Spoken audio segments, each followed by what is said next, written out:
My name is Leonard Hayes, and I'm 70 years old. Last night I pretended to be sound asleep in my armchair when I heard my son, Ryan, whispering to his wife, Megan, in the kitchen. I got the card, he said.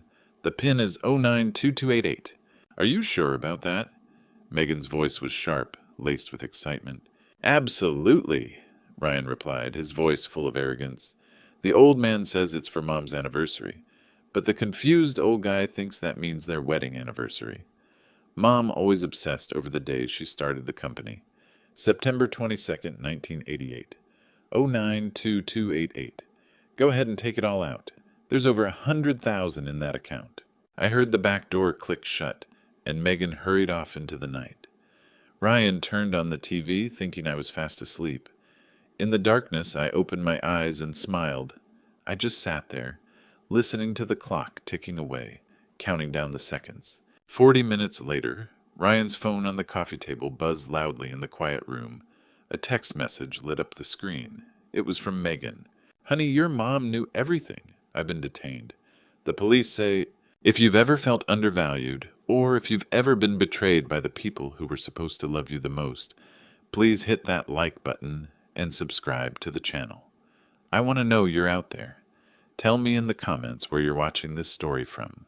But to understand why I was smiling, and why I let my son and his wife walk straight into that trap, you need to know what happened 6 weeks ago. You also need to know about my wife, Cassandra. Cass wasn't just my partner. She was the architect of our entire life. Back in 1980, I was just a young guy with plenty of strength, 2 old trucks, and a dream. She was the one with the vision. She was the one who looked into the future and turned my little delivery service into the $90 million Hayes Logistics empire. I ran the routes. She built the empire. She was sharp. She was tough. And she never, absolutely never, missed a single detail. That is exactly why I still check the bank statements myself to this day. Every Tuesday morning was her routine. Now it's my way of keeping her close to me. I was sipping my coffee, looking at the numbers on my tablet. Everything looked normal. The mortgage, the utilities, the donations to the college. Then I saw it. A charge from last Tuesday for $5,000, paid to a vendor I'd never heard of in my life. R&M Creative Solutions. My hand froze on my coffee mug. R&M? My blood didn't just turn cold. It went solid. Ryan and Megan. There was no way. After the funeral, Ryan had insisted on helping me with my finances. Dad, you're still grieving, he'd said, putting his arm around my shoulder. You shouldn't have to worry about these numbers and bills. Let me take this burden off your shoulders. He had seemed so thoughtful, so concerned. But this wasn't a mistake. This wasn't a glitch. This was a test. It was their way of seeing if I was actually paying attention, of seeing if this old man was finally losing his edge. Suddenly, I felt like I wasn't in my office anymore. I was back in that soulless beige hospice room where Cass spent her final 6 months. Cancer had taken her weight and drained her energy, but it hadn't touched her eyes. Those eyes were still sharp enough to cut glass. She could still see through everything. She squeezed my hand. Her skin felt like old parchment, but her grip was like steel. Leo, she whispered, her voice faint but incredibly firm. Listen to me. When I'm gone, don't you dare let grief make you stupid. What are you saying, Cass? Don't talk like that. I'm serious, she insisted, pulling me closer. You have to be careful with Ryan. He's weak, Leo. He's always been weak. He has your charm, but there's a hollow space inside him. And that woman, his wife, she has him wrapped around her finger. She has a greedy heart, Leo. A greedy, hollow heart. Cass, he's our son, I tried to say, but she cut me off with a single look. He's a 40-year-old failure who views you and me as scapegoats for his own poor investments. As soon as I'm gone, as soon as my eyes are closed, they're going to come for your money. They won't even wait for the flowers at the funeral to wilt. They'll view you as a sad, easy target, an open wallet. You cannot let them win, Leo. Promise me. I couldn't speak. My throat was tight, so I just nodded. Don't just promise me, she whispered, her eyes locked on mine. You be smart. The microwave downstairs pinged. The housekeeper was heating up lunch. and pulled me back to reality. I stared at that line item on the tablet. $5,000. R&M Creative Solutions. My grief, which had been pressing down on me like a heavy, suffocating blanket for 13 months, suddenly evaporated. In its place was something else, something I hadn't felt since Cass passed. A cold, sharp, calculated anger. She was right. Her judgment of everything was spot on. They thought I was just a sad, confused old man. They thought that a guy who helped build a $90 million company was too busy mourning to notice $5,000 slipping away. They had just made the biggest mistake of their lives. It was time to see how deep this rabbit hole really went. I picked up the phone. I wasn't just going to ask Ryan about the money. I was going to play his game. My thumb hovered over Ryan's name. I took a deep breath. It was time for my performance. I needed to be the person he thought I was. Grieving, confused, and a little broken. I hit dial and put it on speakerphone, just as Cass would have taught me. "Dad," Ryan answered on the second ring. His voice was bright. Of course it was. He'd just gotten $5,000 for nothing. "Ryan, son, thank God," I started, making sure my voice had a little tremble in it. I'm looking at my bank account, the one you helped me set up on the tablet. Son, I think I've been hacked." "Hacked?" His voice turned sharp instantly, not out of concern for me, but out of a different kind of alertness. He was worried I'd found something. "What do you mean, Dad? What are you seeing?" "There's this charge." I squinted at the screen, acting like the words were hard to read. $5,000 paid to a company. R&M Creative Solutions. I don't remember this, Ryan. Did I buy something? I don't remember buying anything. I let the silence hang there for a second. I could almost hear the gears in his head spinning, trying to piece together a halfway decent lie. Then I heard it, a short, condescending chuckle, the kind you'd give a child who asked a silly question. "Oh, that," he said, his voice now smooth and reassuring. "Dad, you haven't been hacked. It's fine. You just forgot. We talked about this last week, remember?" I paused. We talked about this?" "Yeah, Dad," he said, his tone dripping with condescension. "That's the quarterly property tax for the house. I told you it was coming due. I took care of it for you. That R&M company is just a third-party processor the county uses now. Everything is handled. You don't have to worry about a thing." My blood pressure skyrocketed. I felt a surge of heat crawl up my neck. A third-party processor, R&M Creative Solutions. He couldn't even be bothered to come up with a better lie. But the worst part, absolutely, the worst part, was what he said next. "Look, Dad, this is exactly why I'm here to help manage things. Your memory. It isn't what it used to be. After everything you've been through at your age, it's completely normal. It's easy to get confused. That's why I'm here to handle the confusing stuff. My memory." I gripped the armrests of my leather chair. I looked at the framed photo of Cass on the desk. She was watching me, a knowing smile on her lips. He was using my grief as a weapon. He was calling me a confused old man. He'd forgotten who he was talking to. He'd forgotten how, for 35 years, Cassandra Hayes had handled our taxes, personally, meticulously, and with almost obsessive care. She didn't trust anyone when it came to the IRS.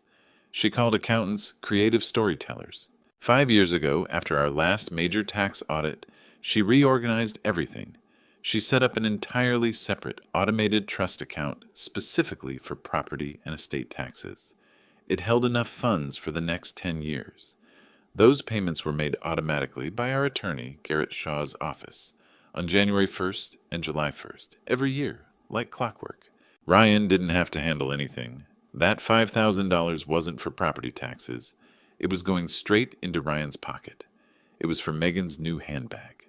It was theft, plain and simple, wrapped in a disgusting, patronizing lie about my mental state. I took another fake, shaky breath. "Oh," I said, making my voice small and relieved. "Property taxes, of course. My goodness. Ryan, I'm so sorry. You're right.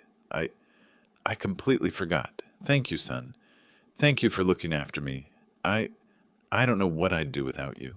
"No trouble at all, Dad," he said, dropping back into his cheerful, magnanimous act the moment the crisis was averted. You just relax. Leave the numbers to me.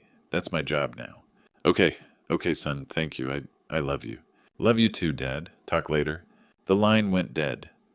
I sat in the silence of her office, the scent of gardenias suddenly sharp and stifling. The anger was so cold it felt like ice flowing through my veins. He hadn't just stolen my money. He had insulted my intelligence.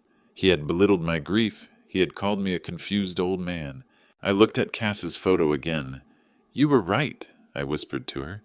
He didn't even wait for the flowers to wilt. I picked up the tablet and stared at the $5,000 lie. This was just the beginning. Cass had warned me. And in that moment, I knew I couldn't just be the grieving widower anymore. I had to be smarter. You underestimated me, Ryan, I whispered to the empty room. But that wasn't your biggest mistake. You forgot about your mother. Your mother was the smartest person in any room, and she saw right through you from a mile away. Ryan called me a confused old man. He forgot who I'd built my life with. I might be 70, but I'm a co-founder of Hayes Logistics. I'm not going to lie. I was never the brains of the operation. That was always Cass. Back in 1980, I was just a guy with 2 beat-up Peterbilt trucks, $10,000 in savings, and the willingness to drive 800 miles overnight. I knew how to fix an engine. I knew how to manage routes. I knew how to deal with drivers. But Cass knew how to build an empire. She was the one who, back in 1985, saw that refrigerated shipping was the future long before the big supermarket chains demanded it. She was the one who forced us to invest in logistics software in 1995, when all our competitors were still using carbon paper and fax machines. She was the one who personally negotiated our fuel contracts, saving us millions. Those 2 trucks and that $10,000 had turned into a $90 million Hayes Logistics empire with a fleet of 500 trucks. All because of her. I was the engine. She was the driver. She was brilliant at everything, except for one person. Our son, Ryan. He inherited her IQ, but not a shred of her drive. He didn't want to work. He wanted to invest. He wanted fast money, in and out. He saw the company as an ATM rather than a legacy to be built. Cass, God bless her, tried her best. When Ryan graduated with a business degree, he showed us his first venture, an internet startup that promised to revolutionize. I don't even remember what. Cass gave him $50,000. 6 months later, the money was gone. 2 years later, it was a boutique marketing firm. He didn't want to find clients. He just wanted the CEO lifestyle, the fancy office, the expensive dinners. Cass gave him $100,000 of her own money. That company lasted a year. The 3rd time, that was when Megan came into the picture. They had just gotten engaged. It was a house-flipping project. A sure thing. They just needed $200,000 for the down payment. I'll never forget the night Cass finally cut him off. She called a family board meeting at our kitchen table. She didn't raise her voice. She just slid the P&L statement for Ryan's failing real estate project across the table. It was printed in red ink. "That's it, Ryan," she said, her voice quiet but absolute. "No more. The bank of Mom and Dad is closed. You want to invest? Go get a job. Use your own salary." Later that night, I told her she'd been too hard on him. She turned and looked at me, her eyes weary. "He's not stupid, Leo," she said. "That's the problem. He's just lazy and weak. And Megan is the gasoline on his fire. Megan came from nothing, but she walked around like the world owed her everything. She didn't see Cass as a mother-in-law. She saw her as a competitor and a vault. I remember our 40th wedding anniversary party. The company was at its peak. We held the party at the Charlotte Country Club. Megan, wearing a dress that surely cost more than my first car, cornered Cass by the bar. I was close enough to hear them. "Cass," Megan said, stroking the sapphire necklace Cass was wearing, "this is just beautiful. It would be perfect with the gown I'm wearing to the hospital gala next month." She wasn't asking. The hint was so heavy, it was practically a demand. Cass just smiled. That polite yet incredibly sharp smile. The one that meant you were about to be surgically dismantled. "Oh, this old thing," Cass said, touching the necklace. "This was a 40th anniversary gift from my husband, Megan. You see, this was to thank me for spending 40 years helping him build a $90 million company. You should try it sometime. I mean, the building the company part, it feels amazing. Megan's face went rigid. She didn't say another word to Cass for the rest of the night. They had been waiting, the both of them, for the one person who could always see through them to be gone, waiting for Cass to be out of the way. They thought her death was their opportunity. They thought I was a soft touch, a sad, confused old man, too busy mourning to look at a bank statement. I looked at the photo of Cass on the desk, that brilliant, beautiful, tough woman. They have no idea. They know nothing. They don't know that Cass's final move, her last, most brilliant strategic deployment, was already set on the board, and I am the only piece she left behind to execute it. The next Sunday, they came over for dinner. It was a new tradition Ryan insisted on. "We need to check on you, Dad," he'd said. "Make sure you're eating properly." I knew that meant they were coming over to take inventory, seeing what was left to take. Megan floated in, wearing a new silk blouse that I knew cost at least $800. Ryan followed right behind her, clapping a hand on my shoulder. "Looking good, Dad. Holding up well." We sat down at the table, the one Cass and I had bought after our first big break. I served the roast chicken I'd made. As Ryan reached for the potatoes, his sleeve slid back, and my eyes locked onto it, a flash of gold and steel. It was a new watch, and not just any watch. It was a high-end luxury Swiss monster, the kind that screams, "I'm a nouveau riche show-off." I knew for a fact that watch cost at least $15,000. I slipped into my best confused old man routine. I widened my eyes just a little. I pointed with my fork. "My goodness, Ryan," I said, dripping with fake admiration. That is quite a watch. Wow, business must be going really well." I knew his real estate business was a joke. He hadn't closed a deal in 6 months. I knew because Cass had paid for his broker's license and set up alerts for every single transaction he made. He was a failed investor, a failed marketer, and a failed agent. Ryan chuckled. He didn't just smile, he grinned. He glanced at Megan, who was beaming back at him, her eyes shining with adoration for her brilliant husband. "Oh, this old thing?" he said nonchalantly, twisting his wrist to catch the light. "Yeah, business is good, Dad. But honestly, I have you to thank for this watch." I set my fork down. I made sure my confusion looked authentic. "Thank me?" I asked, my voice trembling slightly. What do you mean, son? I don't remember buying you a watch." No, Dad. Better than that." He leaned in, acting mysterious, as if he were sharing a brilliant secret. "You know how I've been helping you manage your investment portfolio? Keeping an eye on things?" "Yes," I drew the word out. "Well, I spotted an opportunity. A really hot tech stock. An AI company. It was about to take off. I was sure of it. A sure thing. So I borrowed a little liquidity from your main brokerage account. Just a small amount. $50,000. My heart hammered against my ribs. 50,000? "I put the money into the stock," he continued, his voice full of self-indulgence. "And just like I predicted, it jumped 20%, Dad. In 1 week. Can you believe it?" He leaned back in his chair, smug. "So I sold it," he said, spreading his hands. "I put the 50,000 principal right back into your account, plus the 2,000 in profit I made for you. Don't mention it. And then I kept the rest of the profit. As my management fee, you know?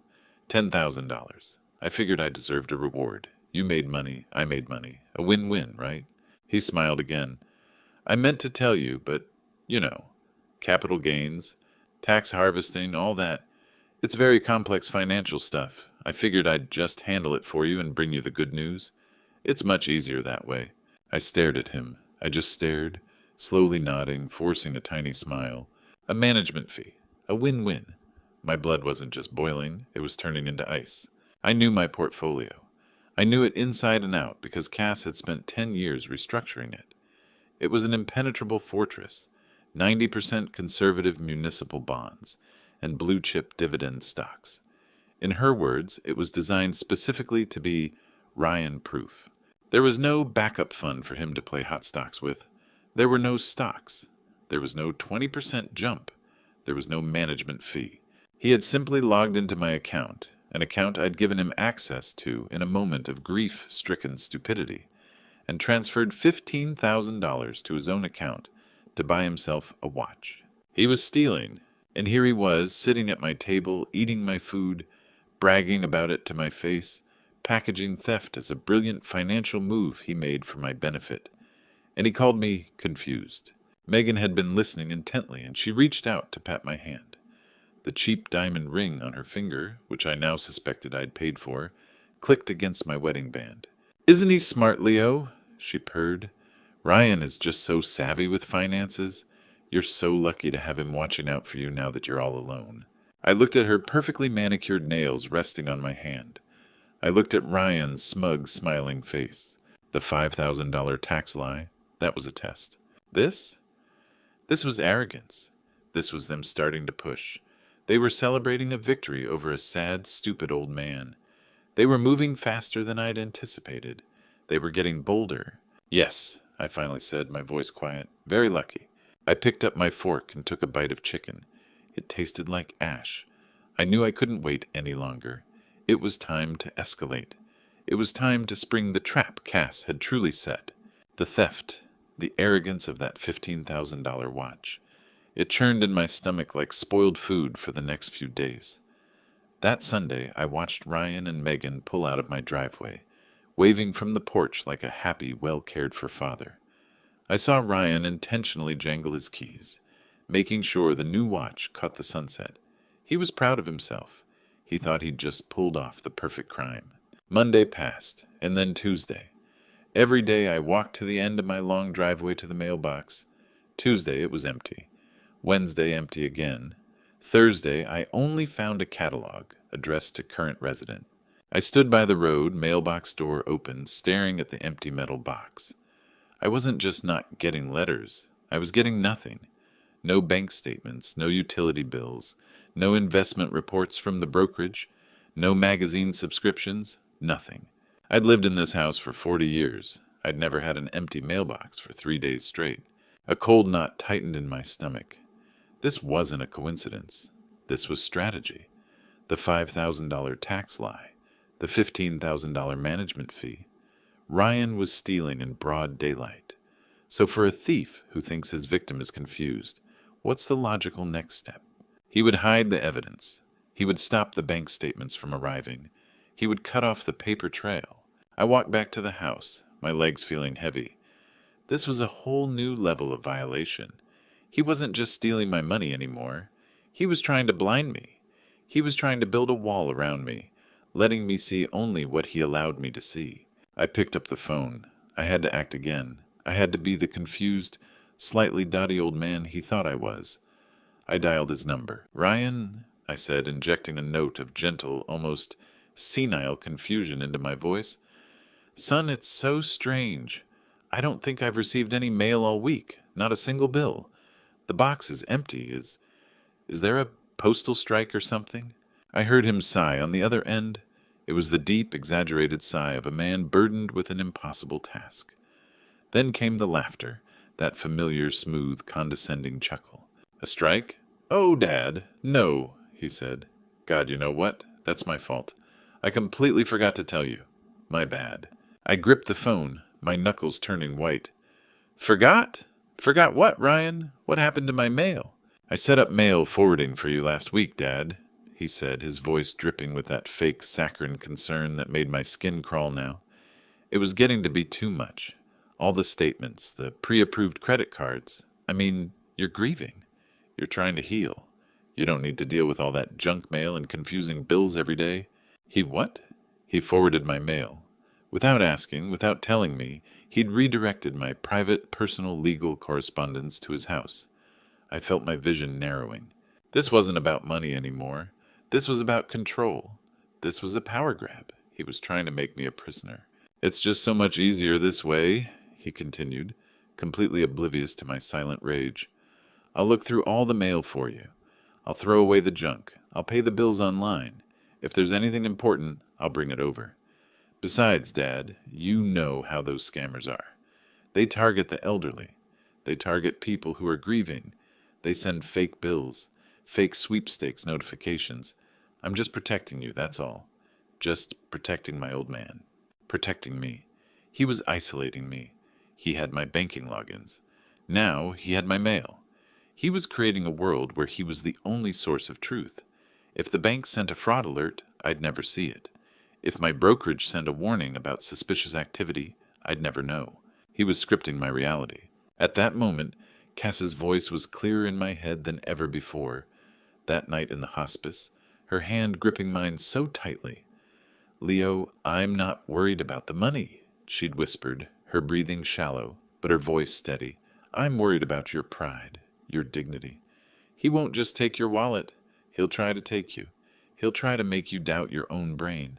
My God, she was right. That's exactly what he was doing. He said my memory was failing. Now he was protecting me from scammers. He was laying the groundwork. He was building the evidence of my incapacity, brick by brick. If I ever did discover his theft and tried to question him, who would everyone believe? Him? The savvy, successful, thoughtful son who managed everything? Or me, the confused old man with a failing memory, paranoia, and the inability to even manage his own mail?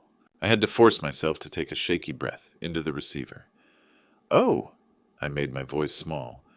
"Oh, Ryan, you're so thoughtful, son. I just wish you'd told me sooner. I was starting to worry." "I know, Dad, but that's the whole point," he said, his voice full of triumph. "I don't want you to worry about anything. You just focus on healing, resting. I've handled everything else. I'm the man of the house now, right?" The phone clicked dead. Man of the house. He had no idea. He thought he was building a prison around me. He didn't realize he'd just handed me the final, most damning piece of evidence. Cass's plan wasn't just to catch him in one lie. It was to make him build his own cage. Lie after lie. Theft after theft. The $5,000 tax. Lie. The $15,000 theft. And now, the mail. Tampering with federal mail. This was systemic. This was a hostile takeover of my life. I put the phone down. I grabbed my car keys. It was time to see Garrett. It was time to open Cass's box. "I'm the man of the house now, right?" His voice echoed in my ears, filled with that hypocritical, pitying tone. He hadn't just stolen my things. He hadn't just insulted my intelligence. He had taken the last, most crucial tool of my independence, my connection to the outside world. He'd woven a web, one thread at a time, using the lie of protecting me to wrap me in a cocoon of ignorance. Cass's voice suddenly became so clear. It was as if she were standing right next to me, her hand resting on my shoulder. "He won't just take your wallet, Leo. He'll try to take you. He'll try to make you doubt your own brain." The grief that had pressed on me for 13 months evaporated. In its place was something cold, heavy, and clear. Focus. I stood up. I didn't grab my coat. I didn't look in the mirror. I tore the keys from the hook by the door. I'd hung them there every day for 40 years. I didn't call ahead. I couldn't risk it. For all I knew, Ryan might have figured out a way to monitor my calls. I just drove. The 20-minute trip to uptown Charlotte felt like an hour. My hands gripped the steering wheel so hard my knuckles were white.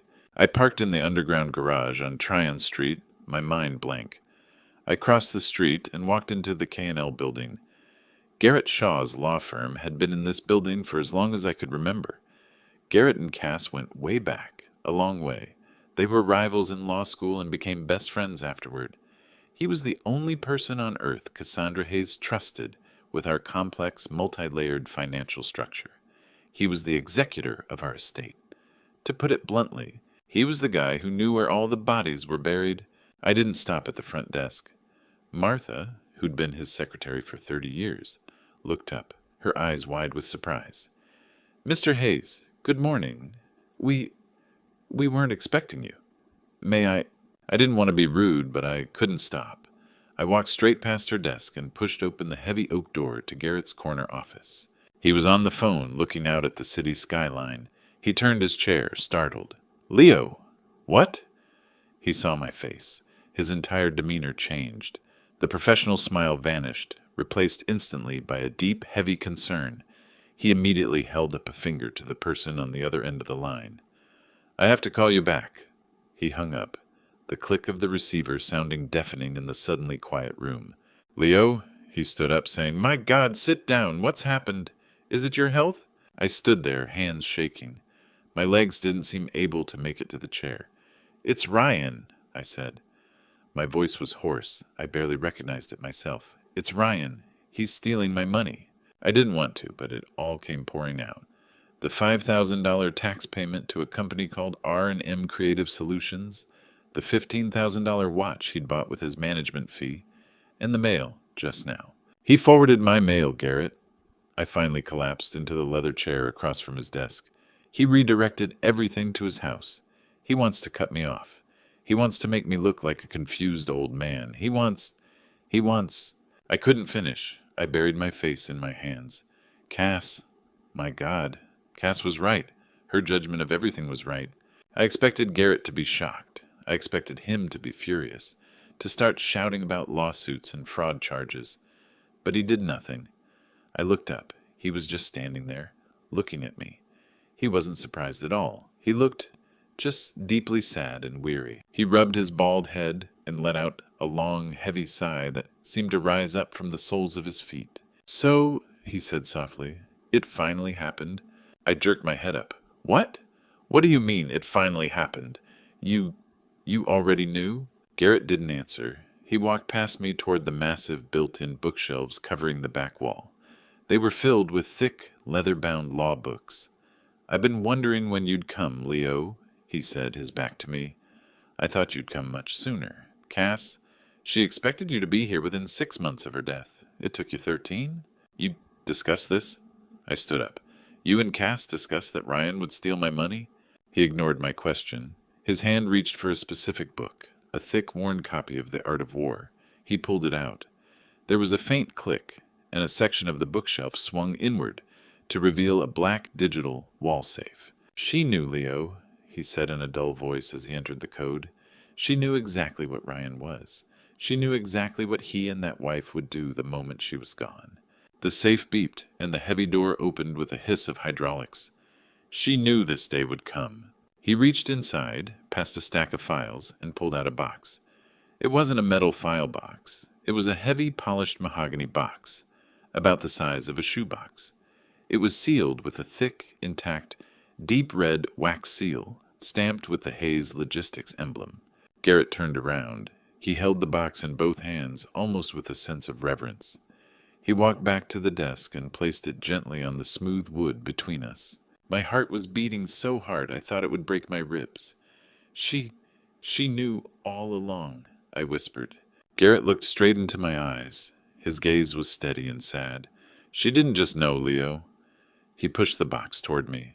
"She left a plan." I stared at the box. The deep red wax seal with the Hayes H looked like a dried drop of blood. A plan. My wife had been gone for 13 months, and she was still a step ahead of everyone. When did she give you this?" I whispered. Garrett sank back into his chair, eyes fixed on the box, as if it were a living thing. "About 6 months before she passed," he said, his voice heavy. "She walked in here looking thinner than I'd ever seen her. But her eyes... My God, Leo, her eyes were burning. She was all business." He leaned forward, hands clasped on the table. "She made me swear, Leo. On our 30-year friendship, she said, 'Garrett, Leo is going to fall apart when I'm gone. He's a good man, but he's too soft on that boy. Ryan and that wife, they're vultures. They're going to wait until he's weak, and then they're going to start picking at his bones.'" I winced. Picking at his bones. That was exactly how it felt. "She told me," Garrett continued, "that I was absolutely forbidden to give you this box. I couldn't warn you. I couldn't even hint at its existence. She said you wouldn't believe me. You'd defend Ryan. You'd call me paranoid. She said the only way to make you willing to listen, the only way to make you ready to fight, was for you to come to me yourself after you realized what Ryan was doing. After you saw him stealing with your own eyes." He looked at me with a profound, weary sadness. "She knew you, Leo. She knew your grief would make you blind. But she also knew that once you saw the truth, your integrity would never allow you to ignore it." He pushed the box across the smooth desktop. "She was right, wasn't she? I nodded, my throat too tight to speak. Her judgment of everything was right, I finally managed to get out. I can't believe she knew when she was that sick. We only knew 6 months before. Garrett looked away. He studied a painting on the far wall. For the first time, he looked uncomfortable. Leo, sit down. There's something else you need to know. Something that's going to hurt. I gripped the chair arms. I suddenly felt very cold. Colder than I had been at any point in the last 13 months. What? What else, Garrett? He turned to look at me, his gaze firm. The cancer, he said quietly. Pancreatic cancer. She didn't find out 6 months before she passed. My heart plummeted. What are you talking about? We were at the doctor's. Dr. Evans said, Dr. Evans told you what Cass instructed him to tell you. Garrett interrupted gently. Leo, she got the final diagnosis 18 months before she died. A whole year earlier than she let you know. The words hit me like a physical blow. I couldn't breathe. 18 months. A year. A full year. She knew she was dying. A year. She went to company galas. She played with our grandchildren. She argued with me about what color to paint the porch. She sat on that porch and watched the sunsets with me every night, all while keeping this terrible, agonizing secret. Why? I whispered. The word just slipped out. Why would she do that? Why wouldn't she tell me? For 2 reasons, Garrett said, his voice firm, pulling me back from the shock. First, to protect you. She knew you, Leo. She knew you'd stop living. You wouldn't be her husband anymore. You'd become her full-time caregiver. You'd sit by her bed and watch her die. She told me she wanted the last years she had with you to be normal. She wanted you to laugh. She wanted to be your wife, not just your patient. I closed my eyes, thinking back to that last year. That year was normal. That year was beautiful. My God, the strength it must have taken. And the second reason? I asked, afraid to hear the answer. Garrett tapped the mahogany box. She needed time, he said. She knew that once the word cancer was spoken, Ryan and Megan would start circling. She needed time to prepare, time to set the trap, time to protect the empire, time to protect you from your son. He let that sink in. She used that last secret year, that year you thought everything was fine, to set this up. She was the ultimate strategist, Leo. While everyone else was playing checkers, she was playing chess. I looked at the box. It wasn't just a box. It was Cass's final move. Her last, brilliant, ruthless, and loving masterstroke. What did she do? Garrett finally offered a small, sad smile. She did something incredibly clever, something only Cass could do. She knew Ryan was watching the main brokerage account, the one he just stole $15,000 from. She knew he had access. She knew he watched it like a hawk, but he never paid attention to her personal tech portfolio. Those stocks she picked in the early 2000s, Apple, Google, Amazon, the ones you always told her were too risky. He chuckled. During that last year, he continued, she quietly, bit by bit, liquidated that entire portfolio. She operated in small amounts through different brokers, so it wouldn't trigger any market alerts or alarm Ryan, who was already watching your joint account without your knowledge. He leaned in, lowering his voice. She sold over $1 million in tech stocks, Leo, right under his nose. He didn't even know the money existed. I was stunned. $1 million just gone from the ledgers, hidden away. $1 million. I repeated, my voice hollow. Where did it go? Where is it, Garrett? Garrett let out a slow breath. His hand smoothed over the polished wax lid of the mahogany box. She was a master, Leo, a grandmaster. She didn't just hide it. She split it up. She protected you while setting the trap, all in one move. He leaned in closer, lowering his voice, even though we were the only 2 people in his soundproof office. She protected the vast majority of it. Most of the money, $900,000, she moved it offshore for a day, then funneled it back through 2 different holding companies, and finally deposited it into a newly established irrevocable trust. It's in your name, Leo, but it's locked down so tight that even a nuclear bomb couldn't break it. Ryan can't touch it. Megan can't touch it. No creditors, no lawsuits. Nobody can touch it. But you Even you can only withdraw the interest until you're 75. She made sure your future is absolutely bulletproof. I felt a wave of dizziness, an irrevocable trust, holding companies. She was doing all of this while she was dying, while I was by her side, holding her hand, thinking we were just watching old movies. "So the money is safe?" I said, a wave of relief washing over me. 900,000 is safe, Garrett corrected, his look changing from sad to sharp. "But the rest, Leo? The other 100,000, plus a little extra she added from her personal account. That is the brilliant part. That is where Cass stopped being a wife and became a hunter." He paused as if confirming I was ready. She knew Ryan. She knew he was greedy, but she also knew he was an impulsive coward. He's lazy. If it were $1 million fortune, it might actually scare him off. The target would be too big, too complex to hide, and would mean serious consequences. Ryan doesn't want serious consequences. He just wants easy money. So what did she do with that money? She made the perfect mousetrap. Garrett said, "She didn't put the money in our regular bank. She didn't put it in Bank of America or Wells Fargo because Ryan might have connections there or be able to see the joint accounts. She went across town to National Commerce Bank, a small regional bank we had no business with, and opened a simple standard joint checking account. The names on it were just hers and yours. As of this morning, the balance is $114,500.22. I was a bit lost. "But Garrett, why expose it there? A joint account? He could try to access that account." "You're exactly right. He certainly could," Garrett said, a cold smirk touching his lips for the first time. "That's the point, Leo. That's the cheese. She knew Ryan was already sniffing around your finances. She knew he was stealing small amounts, like your $5,000 tax payment. She knew he was arrogant. She knew he'd eventually find it. And $100,000? That is a perfect number." He stood up and walked to the window, looking down at the street. "That's not enough money to make him feel like he's robbing a vault. But for a small-time crook like him, it's life-changing money. It's enough to pay off all his gambling debts.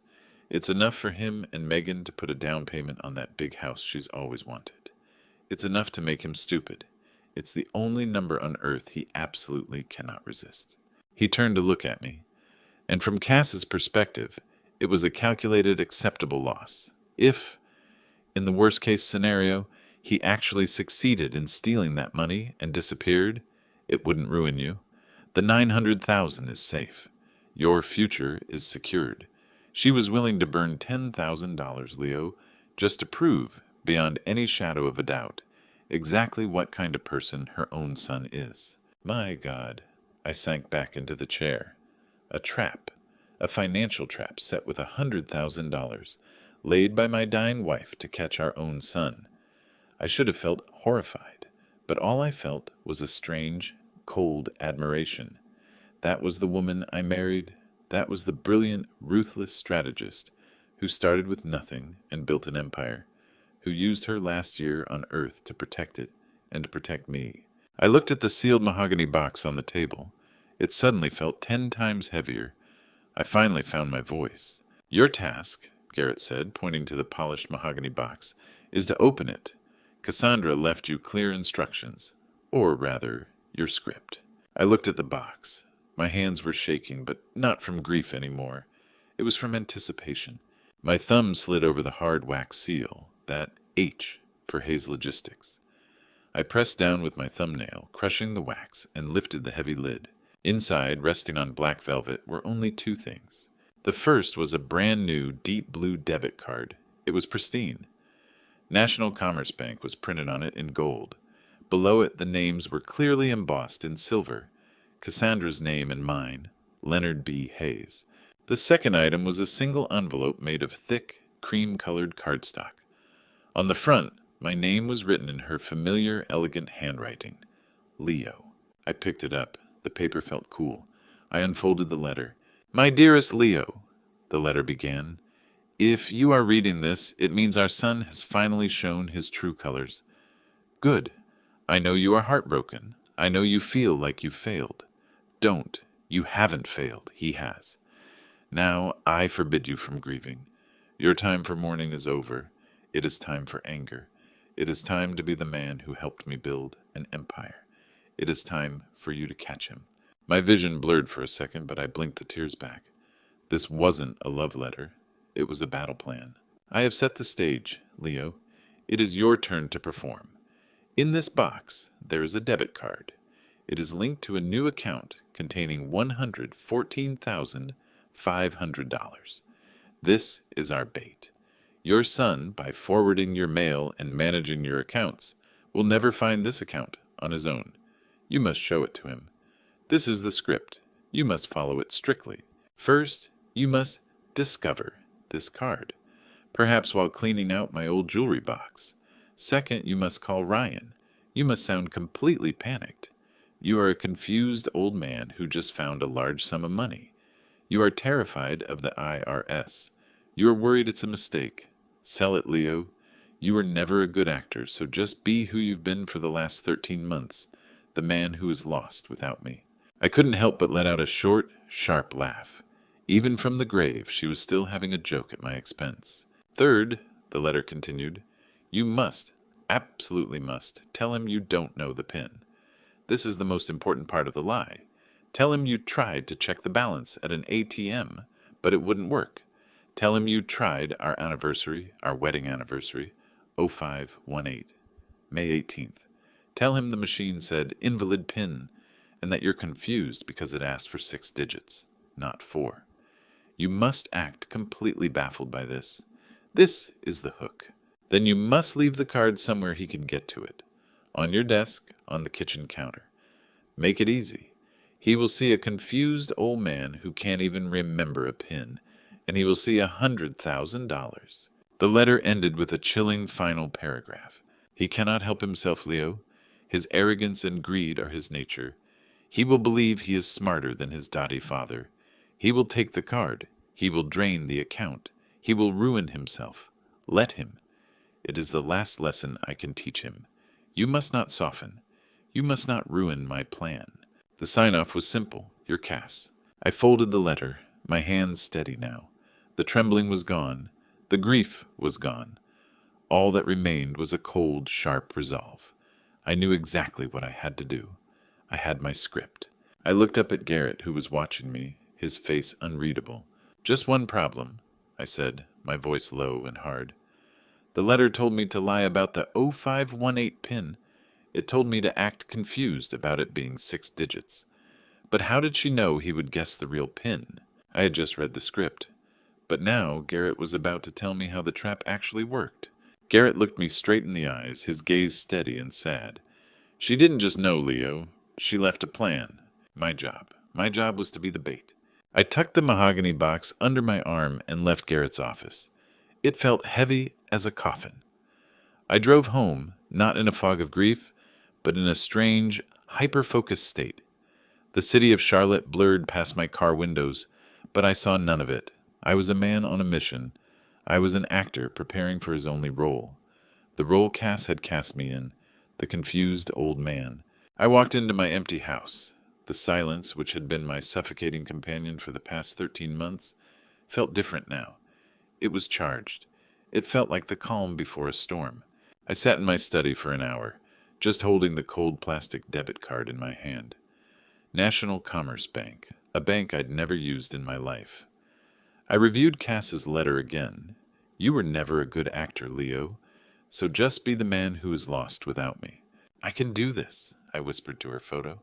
I've been playing this part to perfection. I picked up the phone. I waited until 5:30 p.m., exactly the time I knew Ryan would be home from work.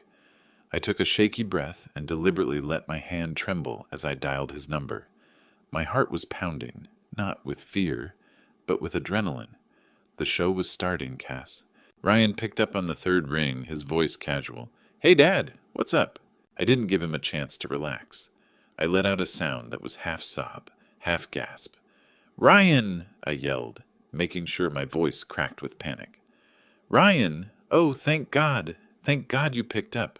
You need to get over here right now. The casual tone on his end vanished. He went instantly into high alert mode. Dad? Dad? What is it? What happened? Are you okay? Did you fall? Did you call 911? No, I'm not hurt, I stuttered, following Cass's script to the letter. It's worse.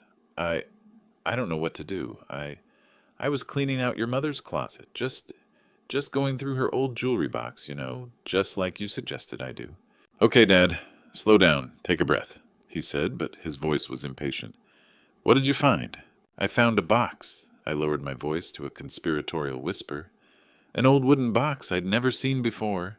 Inside, Ryan, there was a card. A debit card for a bank I'd never heard of. National Commerce Bank. So? He said, clearly annoyed.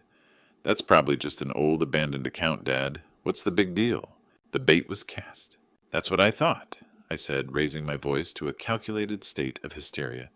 But it wasn't expired. It looked new.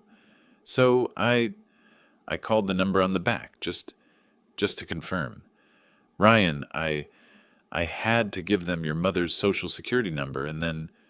Oh my God, Ryan! Dad, what is it? He barked. Tell me. They said it was a joint account with my name on it, too. They said I was the surviving owner. A joint account? How much is in there, Dad? His voice had changed.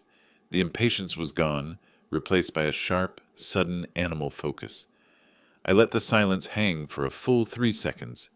Then I dropped the bomb. Ryan, they said there was $114,500. The silence on the other end was absolute. So total that for a second I thought he'd hung up. I heard nothing. No breathing, no background noise from his house.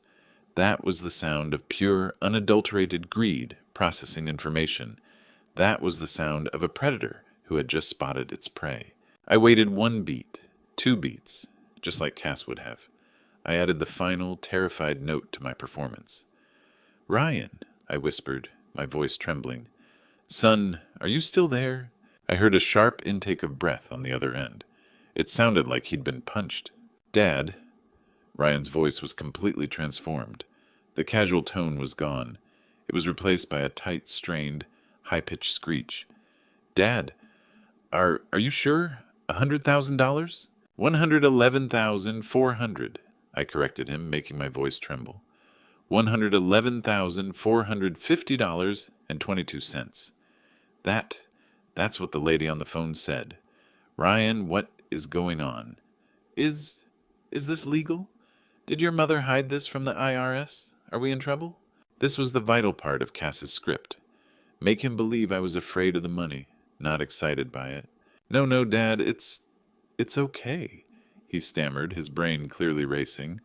It's probably just an old account. But $100,000.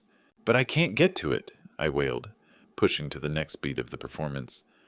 I was trying to tell you. I went to that ATM downstairs at Harris Teeter, just to check the balance on a receipt, just to be sure that the lady hadn't made a mistake. You went to an ATM? His voice suddenly went sharp. Dad, why would you do that? I wanted to see. I sounded defensive, but it wouldn't let me in. I tried the PIN.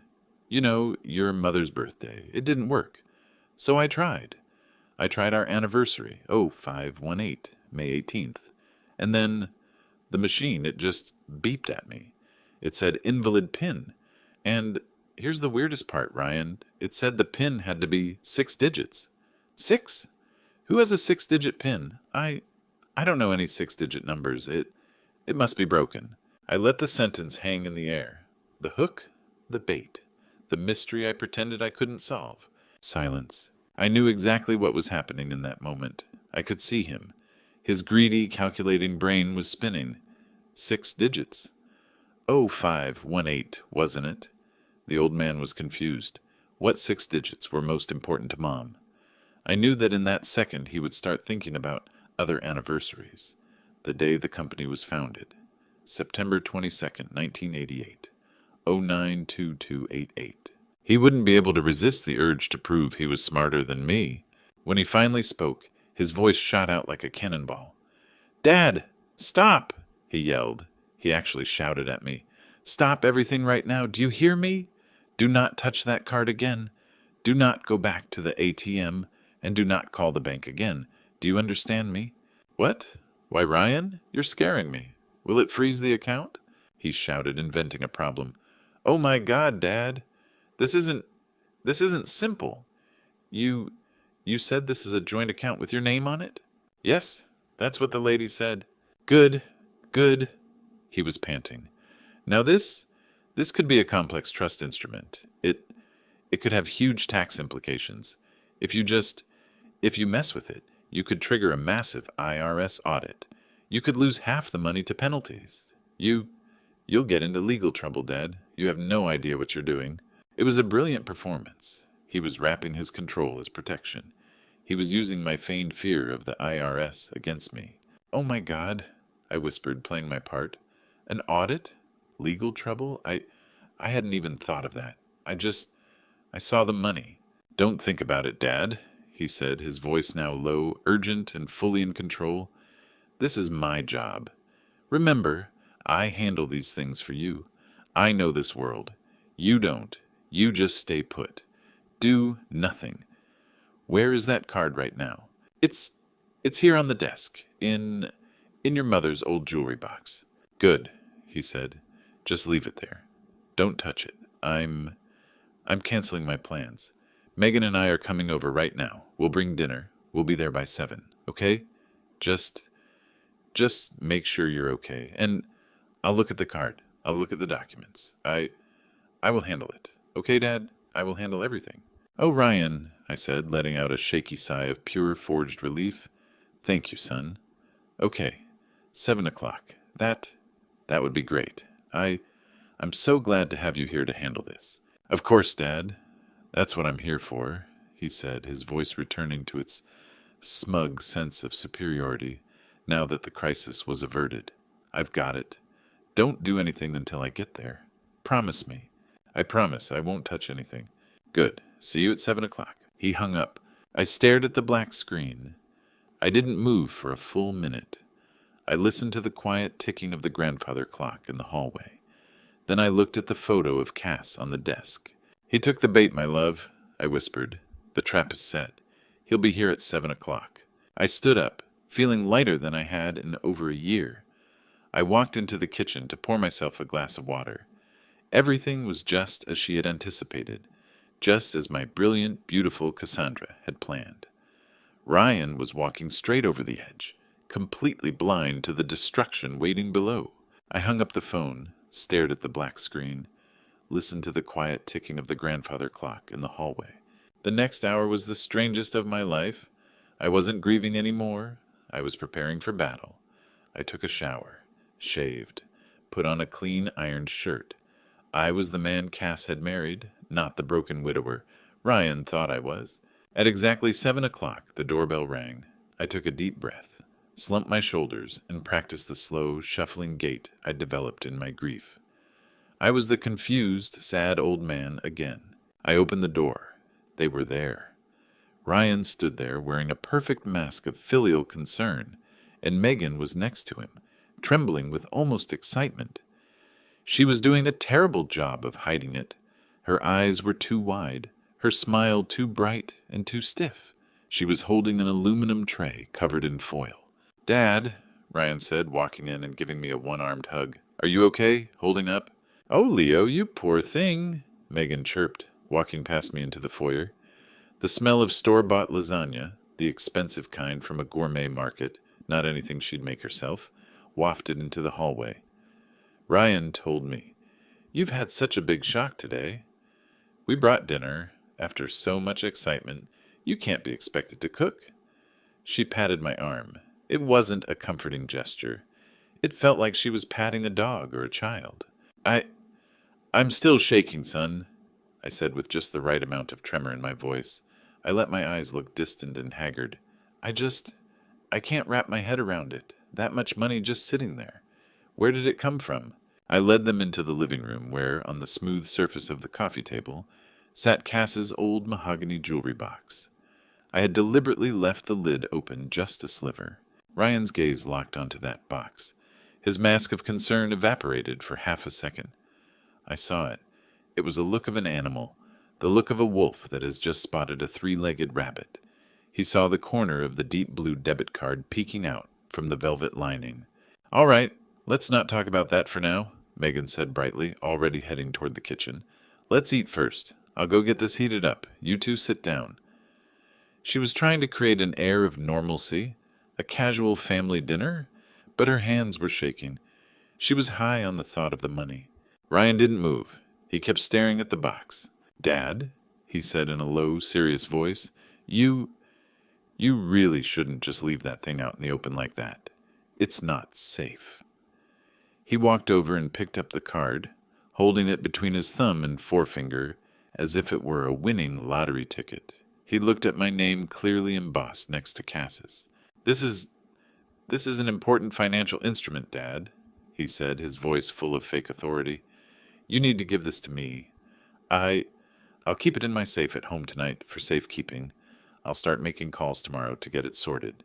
He wanted to take it right then and there. This was the moment. This was the part of the script Cass had triple underlined. I had to push him. I had to make him believe he was running out of time.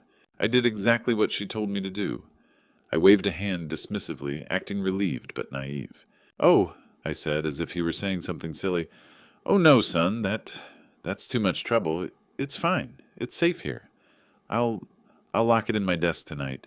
I took the card gently from his hand. I felt the resistance of his fingers. Sure enough, he didn't want to let go. I placed it back in the box and closed the lid with a soft click. And I added as casually as I could, "It's already taken care of. I was so stressed after we got off the phone. I did a smart thing. I called Garrett Shaw's office." The change in Ryan's face was instantaneous. It was like watching a light switch get flipped off. The blood drained from his face. His fake smile stiffened, then collapsed. "You what?" he stammered. "You called Garrett?" "Yes," I said, acting proud of myself. I left a long message on his private voicemail. "I'm calling him first thing tomorrow morning at 9 sharp. I plan to take this box straight to his office and let him deal with it. He knows how to deal with the IRS, right? He knows taxes and that legal stuff. He's a lawyer. He'll get everything sorted out." I saw Ryan swallow hard. I saw pure, unadulterated panic flash in his eyes. He looked desperately at Megan in the kitchen. Garrett, the only person he couldn't manipulate. The only person, besides Cass, who knew exactly what he was. If Garrett Shaw got his hands on that card tomorrow morning, the game was over.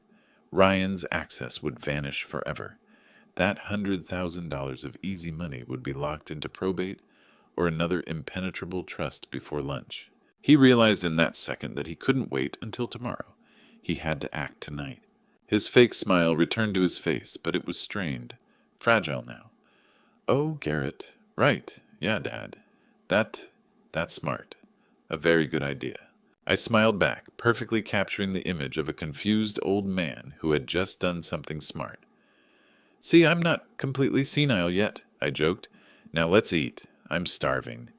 That lasagna smells, well, it smells expensive." I turned and walked slowly toward the kitchen. As I turned, I accidentally bumped the jewelry box. "Oh my goodness, I'm so clumsy," I muttered, then placed the box back on the coffee table, right where it was most visible. "I'll put it away after we eat. No rush." I walked out of the room. I left the box, the card, and the $100,000 bait right there, completely unattended in the living room. I left my son alone to face a choice I already knew he'd made. The lasagna was passable for a store-bought brick of cheese and pasta. Either way, I pushed it around on my plate, playing the part of a grieving widower with no appetite. Ryan and Megan, meanwhile, devoured it like they hadn't seen food in a month. They were on a high. The energy radiating from them was electric, a frantic, vibrating hum of pure, undiluted greed. They kept exchanging quick, excited glances across the rims of their glasses. They were like two hyenas that had just cornered a wounded animal. Megan dutifully cleared the plates, her hands shaking slightly. "More wine, Leo?" she asked, her voice an octave higher, chirpy. "Oh no, dear," I mumbled. I think I've had enough excitement for one day." Ryan guided me. He literally put his hand on my arm and guided me back into the living room like I was an invalid. "Come on, Dad, sit down, relax. I'll go get the coffee." "No, I don't want coffee, son," I said, my voice hoarse. I'm just I'm too tired. All of this, all this chaos about the money. It, it's just too much. I looked dramatically at the mahogany jewelry box. It was still sitting on the coffee table, right where I'd left it. It was the only thing that mattered in the room. It was a loaded gun, and I was just waiting for one of them to pick it up. Ryan's gaze flashed over it. Yeah, Dad. We'll talk about that in the morning. You don't need to worry about it tonight. We'll call Garrett together in the morning. He was lying, and he knew I knew he was lying, but we were locked in this strange dance of silence. I sank deeply into my old, overstuffed leather armchair. It was my throne. Cass had bought it for me after we signed our first major logistics contract. You need a throne, Leo, she'd said. Its position was perfect. It faced the blacked-out TV, and its high back and wings meant that from the sofa, they could see my legs and the top of my head. But they couldn't see my face. They could only believe I was asleep. I let out a long, shaky sigh, the sigh of a 70-year-old man completely crushed by life. I think I'll close my eyes for a minute before I head upstairs, I murmured, letting my voice trail off. Just a minute. I let my head fall to one side, my mouth hanging open just a little. I closed my eyes. The only sound in the room was the heavy, rhythmic tick-tock of the grandfather clock in the hallway. It was the clock Cass's father had given us. It sounded like a bomb counting down. I focused on my breathing. In, out, slow, heavy. I waited a full 5 minutes. 5 minutes of that pressurized, excruciating silence. Then I began to snore. It wasn't a loud, harsh snore. It was a soft, wet, vibrating sound deep in my chest, the rough breathing of a man in the depths of exhausted sleep. I heard a whisper. It was Megan. Her voice was like a sharp hiss. Is he asleep? Silence. Wait, Ryan answered in a whisper. His voice was tense.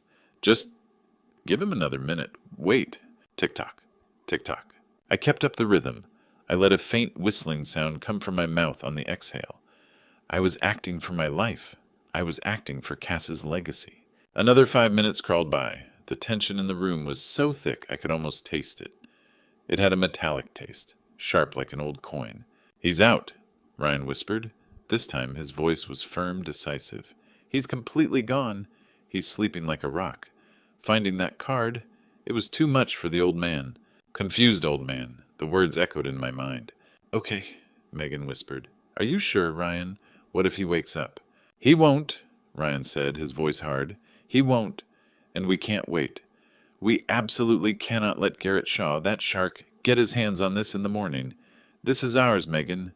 This is what Mom owed us. I heard the slight friction of the sofa cushions as someone stood up. My heart hammered against my ribs like drumsticks.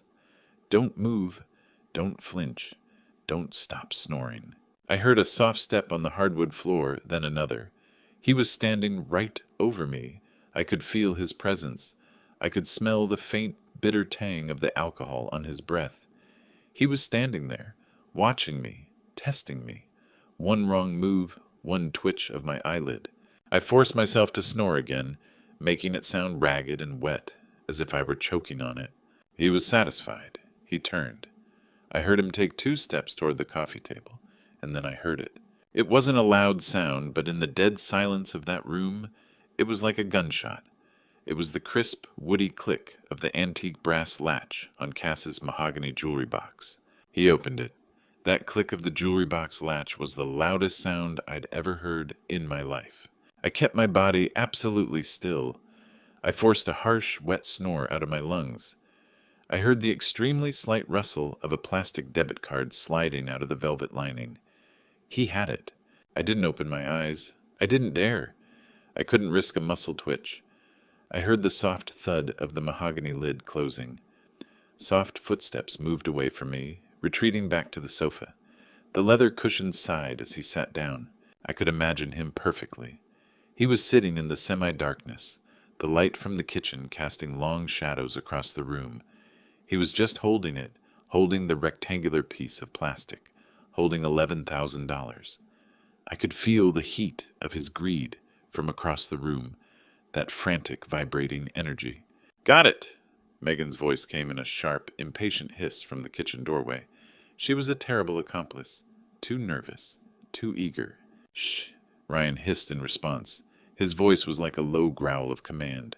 I heard the cushions sigh again as he stood up. His footsteps were rhythmic, not hurried. He was in control. He walked decisively out of the living room and into the kitchen. The sharp beam of light that cut across the Persian rug vanished as he turned the corner. This was my chance. Slowly, carefully, millimeter by millimeter, I opened my left eye. Just a sliver, enough to see. My armchair was at the perfect angle.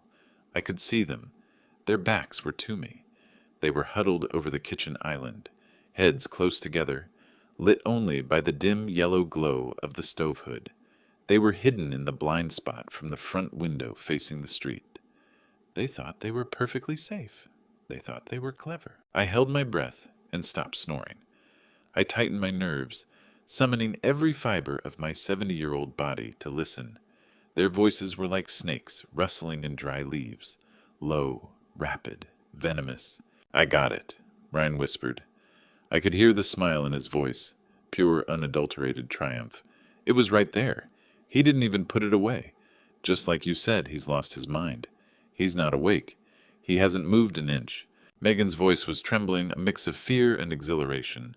Sleeping like a baby, Ryan mocked. My God, he's so confused. Okay. Megan stammered, her voice frantic. The pin! Are you sure about the pin? Are you absolutely sure? 6 digits. Ryan, what if you're wrong? What if it locks us out? Of course I'm sure. The contempt in his voice was chilling. It was the sound of a man who had waited a lifetime to feel superior. The confused old man thought the most important day of her life was when she married him. Ryan whispered, filled with disdain. 0518. May 18th. How pathetic. He forgot Mom hated just being a wife. He forgot she despised being a housewife.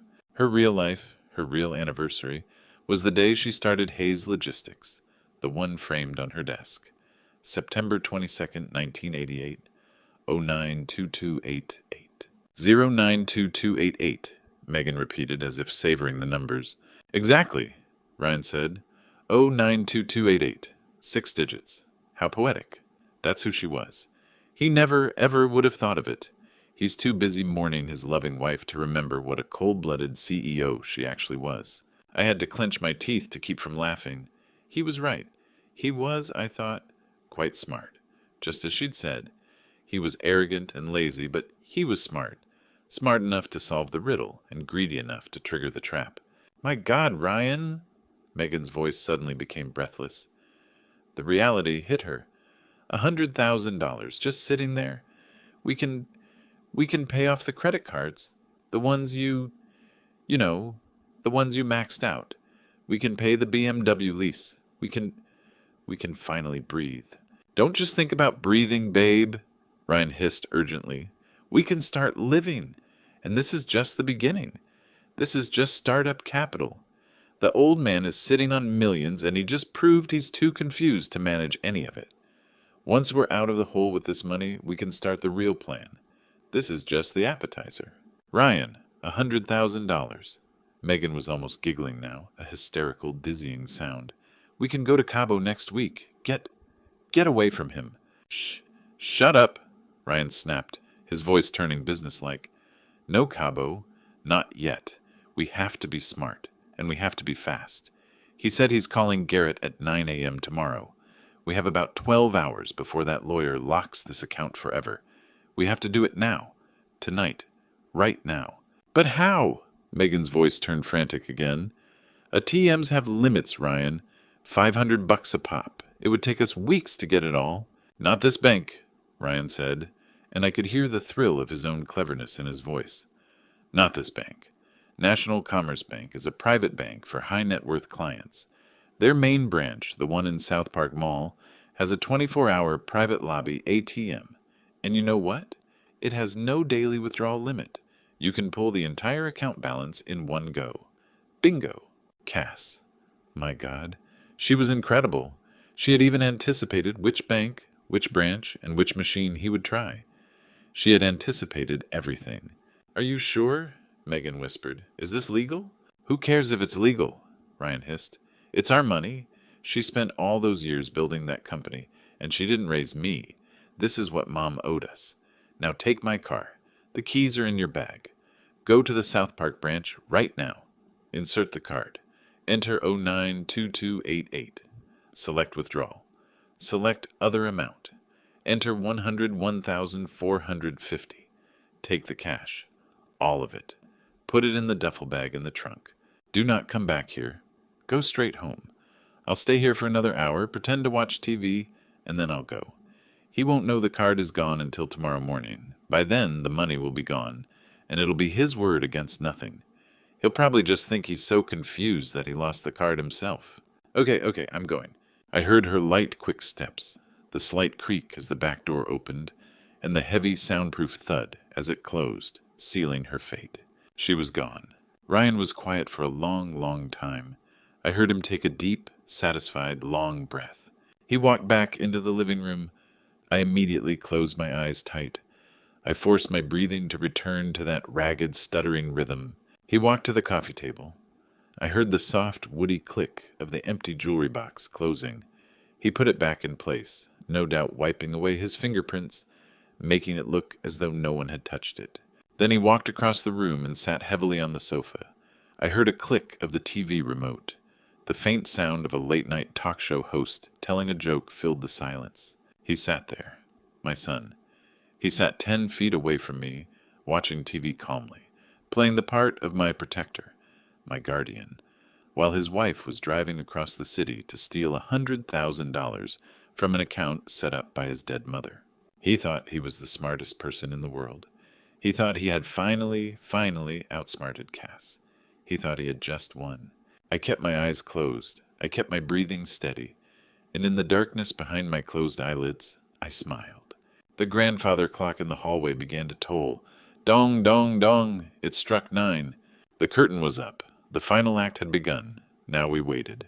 I sat with my eyes closed, keeping my breathing steady. Exhale. This was the hardest part. The waiting. The silence in the room was a lie. It was loud. It was screaming. The only real sounds were the faint, muted whispers from the TV Ryan had left on, and the heavy, accusing tick-tock of the grandfather clock in the hallway. Cass's clock. I could hear Ryan moving. He wasn't watching the talk show. He was vibrating. I heard the tap, tap, tap of his fingers against the sofa armrest, a fast, impatient rhythm. He'd tap for 10 seconds, stop, and then start again. Tap, tap, tap, tap, tap. He was a bundle of raw, exposed nerves now. He was a thief waiting for his accomplice to return from the bank. I focused on my performance. I was a 70-year-old man, drained of energy by grief and confusion, asleep in my chair. I let my jaw go slack. I forced myself to let out another ragged snore. It was pure willpower. Every instinct in my body wanted to sit up, look at him, and scream, "I know what you did." But Cass's voice echoed in my mind. "Not yet, Leo. Let him forge his own chains." The tap-tap-tap of his fingers reminded me of something. It was another nervous tapping. Ryan was about 10 years old. I'd just come back from a long haul from Chicago. I went to my wallet to get cash for the housekeeper's pay and found money missing. $20. Just 20. I wasn't angry. I was just confused. I asked Ryan about it. I don't know, Dad," he'd said, eyes wide, the picture of innocence. But Billy from next door was here. He was in your room. He said he was just looking at your model trucks." He cried. He was so convincing. He pinned it on his best friend. I almost believed him. I was ready to go next door and have a quiet word with Billy's father. But Cass just stood there, arms crossed. She watched Ryan cry for a full minute. Then she said, "Billy wasn't here. He's at his grandmother's in Raleigh. I just talked to his mother." The color drained from Ryan's face. Cass just watched him. She didn't yell. She just waited. Then she walked upstairs into his room. She didn't rummage. She walked straight to his closet, picked up the new Nike sneakers he'd begged for, and pulled out the insole. Right there, the $20 bill was folded into a neat little square. I wanted to let it go. It was only $20. But Cass? Cass forced him to walk next door that night. She made him stand on the porch and apologize to Billy's parents for the plan he'd hatched to frame their son. It was the most humiliating moment I'd ever seen him endure. When we got home, I told her she'd been too hard on him. She turned to me, her eyes flashing with fire. "Never let him get away with it, Leo," she'd whispered, fierce and angry. "He always takes the shortcut. He's lying before he's even tried the truth. Your kindness. He won't see it as love. He'll see it as weakness. Someday it's that very weakness that will destroy him." Tap, tap, tap, tap, tap. He was still tapping. She was right. She'd been right for 30 years. My kindness had been his weakness. And tonight, I wouldn't be kind. I was going to be Cass. I heard the sofa cushion groan as Ryan stood up. His patience had run out. I heard him pacing on the carpet. Tick-tock. He paced for a minute, then the footsteps stopped. He was standing directly over me again. I could feel his shadow. I could feel his gaze fixed on my face, trying to see if I was faking it. I let out the loudest snore of the night, even adding a little window-rattling reverb and a slight whistle. He must have been satisfied. He moved away. I heard him mutter to himself, a low, angry hiss. "Why is she taking so long? It's been 30 minutes. He paced back to the sofa. He sat. He stood up again. He was falling apart. The grandfather clock in the hallway struck the half hour. 9:30. Then the minutes crawled by. 9:35, 9:38, 9:39. That tap-tap-tap rhythm became manic now. Dong! The clock struck 9:40 p.m. 40 minutes gone. The grandfather clock in the hallway finished its heavy toll of 9:40. Dong! The sound dissipated, leaving a silence that felt as heavy as a wool blanket. I could hear Ryan's breathing, fast and shallow. He was pacing. The tap-tap-tap on the hardwood, the thud-thud-thud on the carpet. "Come on, Megan, come on, come on!"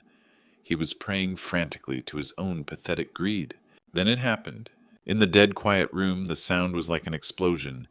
It wasn't a polite ring. It was a harsh, angry, frantic vibration.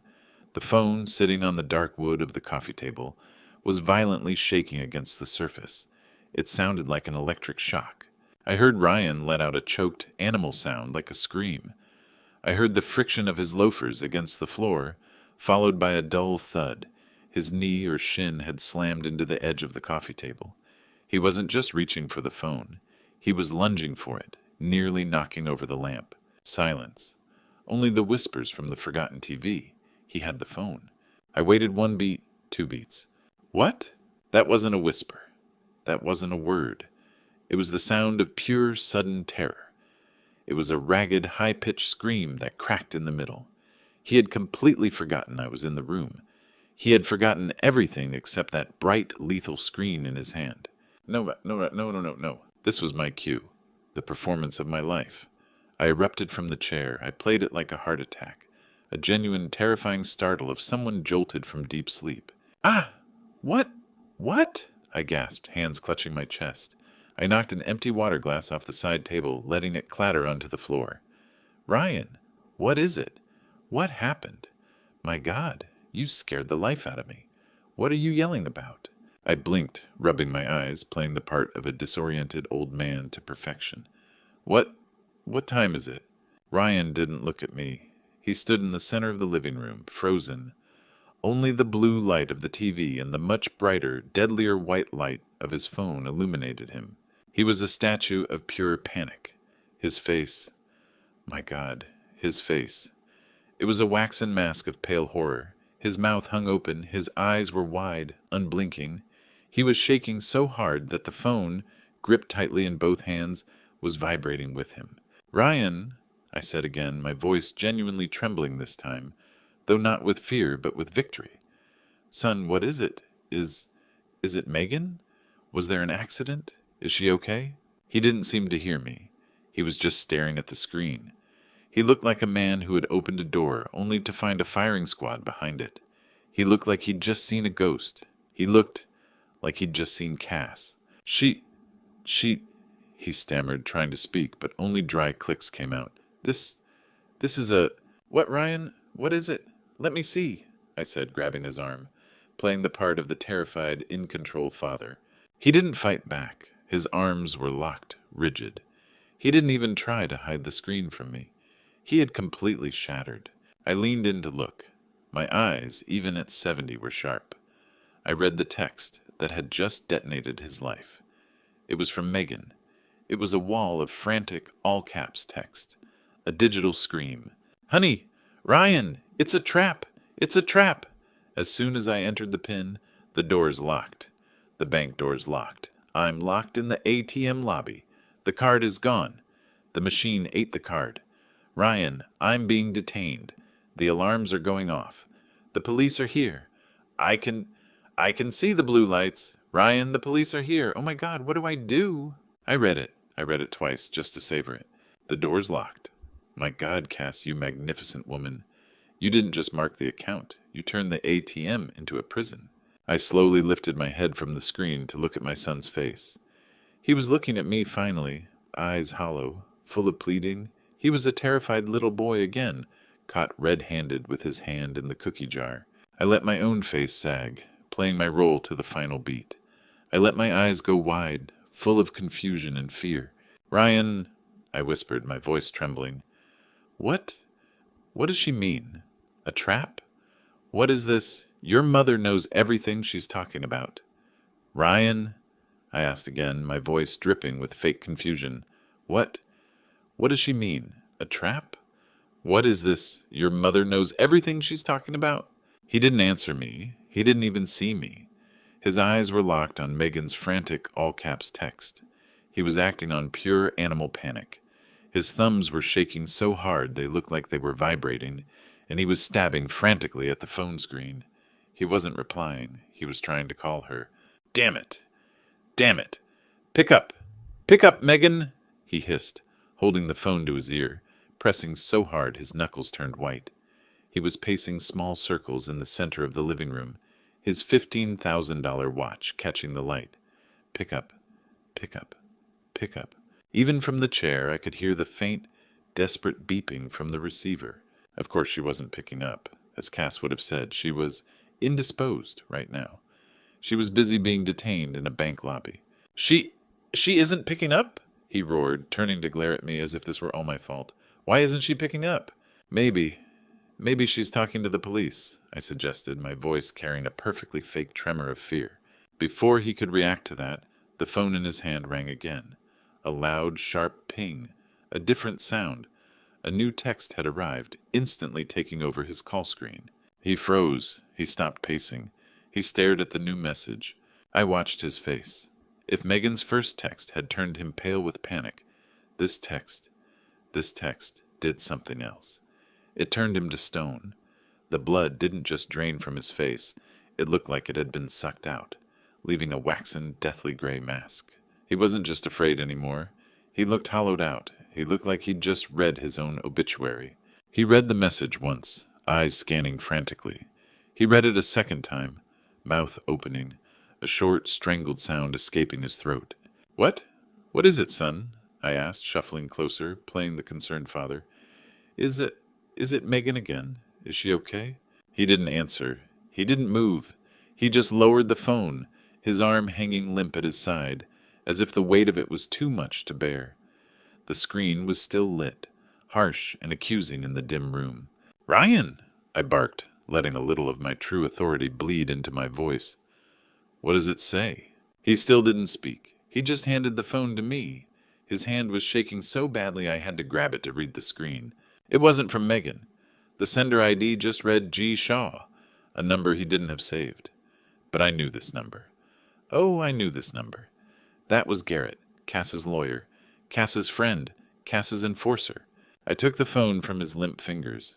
I read the message out loud, my voice slow and steady. "Ryan," I looked at him. He flinched at the sound of his own name. "I am Garrett Shaw," I continued reading, "your mother's attorney. I am writing to inform you that your wife, Megan Hayes, has been detained by the Charlotte Mecklenburg Police Department. She is currently being held at the National Commerce Bank, South Park branch, on suspicion of attempted grand larceny and wire fraud." "Detained? Suspicion?" Ryan muttered, shaking his head. This is a misunderstanding. We can fix this." "I'm not finished, Ryan," I said, my voice turning cold. The confused old man was evaporating. I kept reading. "This is not a misunderstanding. The account she attempted to access.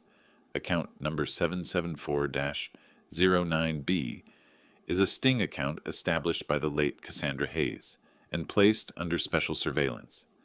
The purpose of this account, I quote, was specifically to identify and prosecute unauthorized access. Ryan's knees buckled. He grabbed the back of the sofa to support himself. No, she wouldn't do this. He's still talking, Ryan, I said, my voice icy. I read the final devastating lines. The pin you provided to your wife, just as Cassandra predicted, was correct. Upon entry of that specific pin, the doors to the ATM lobby were magnetically locked. The card was swallowed by the machine, and local law enforcement and bank security, who were already on standby, were dispatched. They were waiting for her. All video and audio of the entire transaction has been captured and forwarded to my office and the district attorney. We have all the evidence. Have a pleasant evening.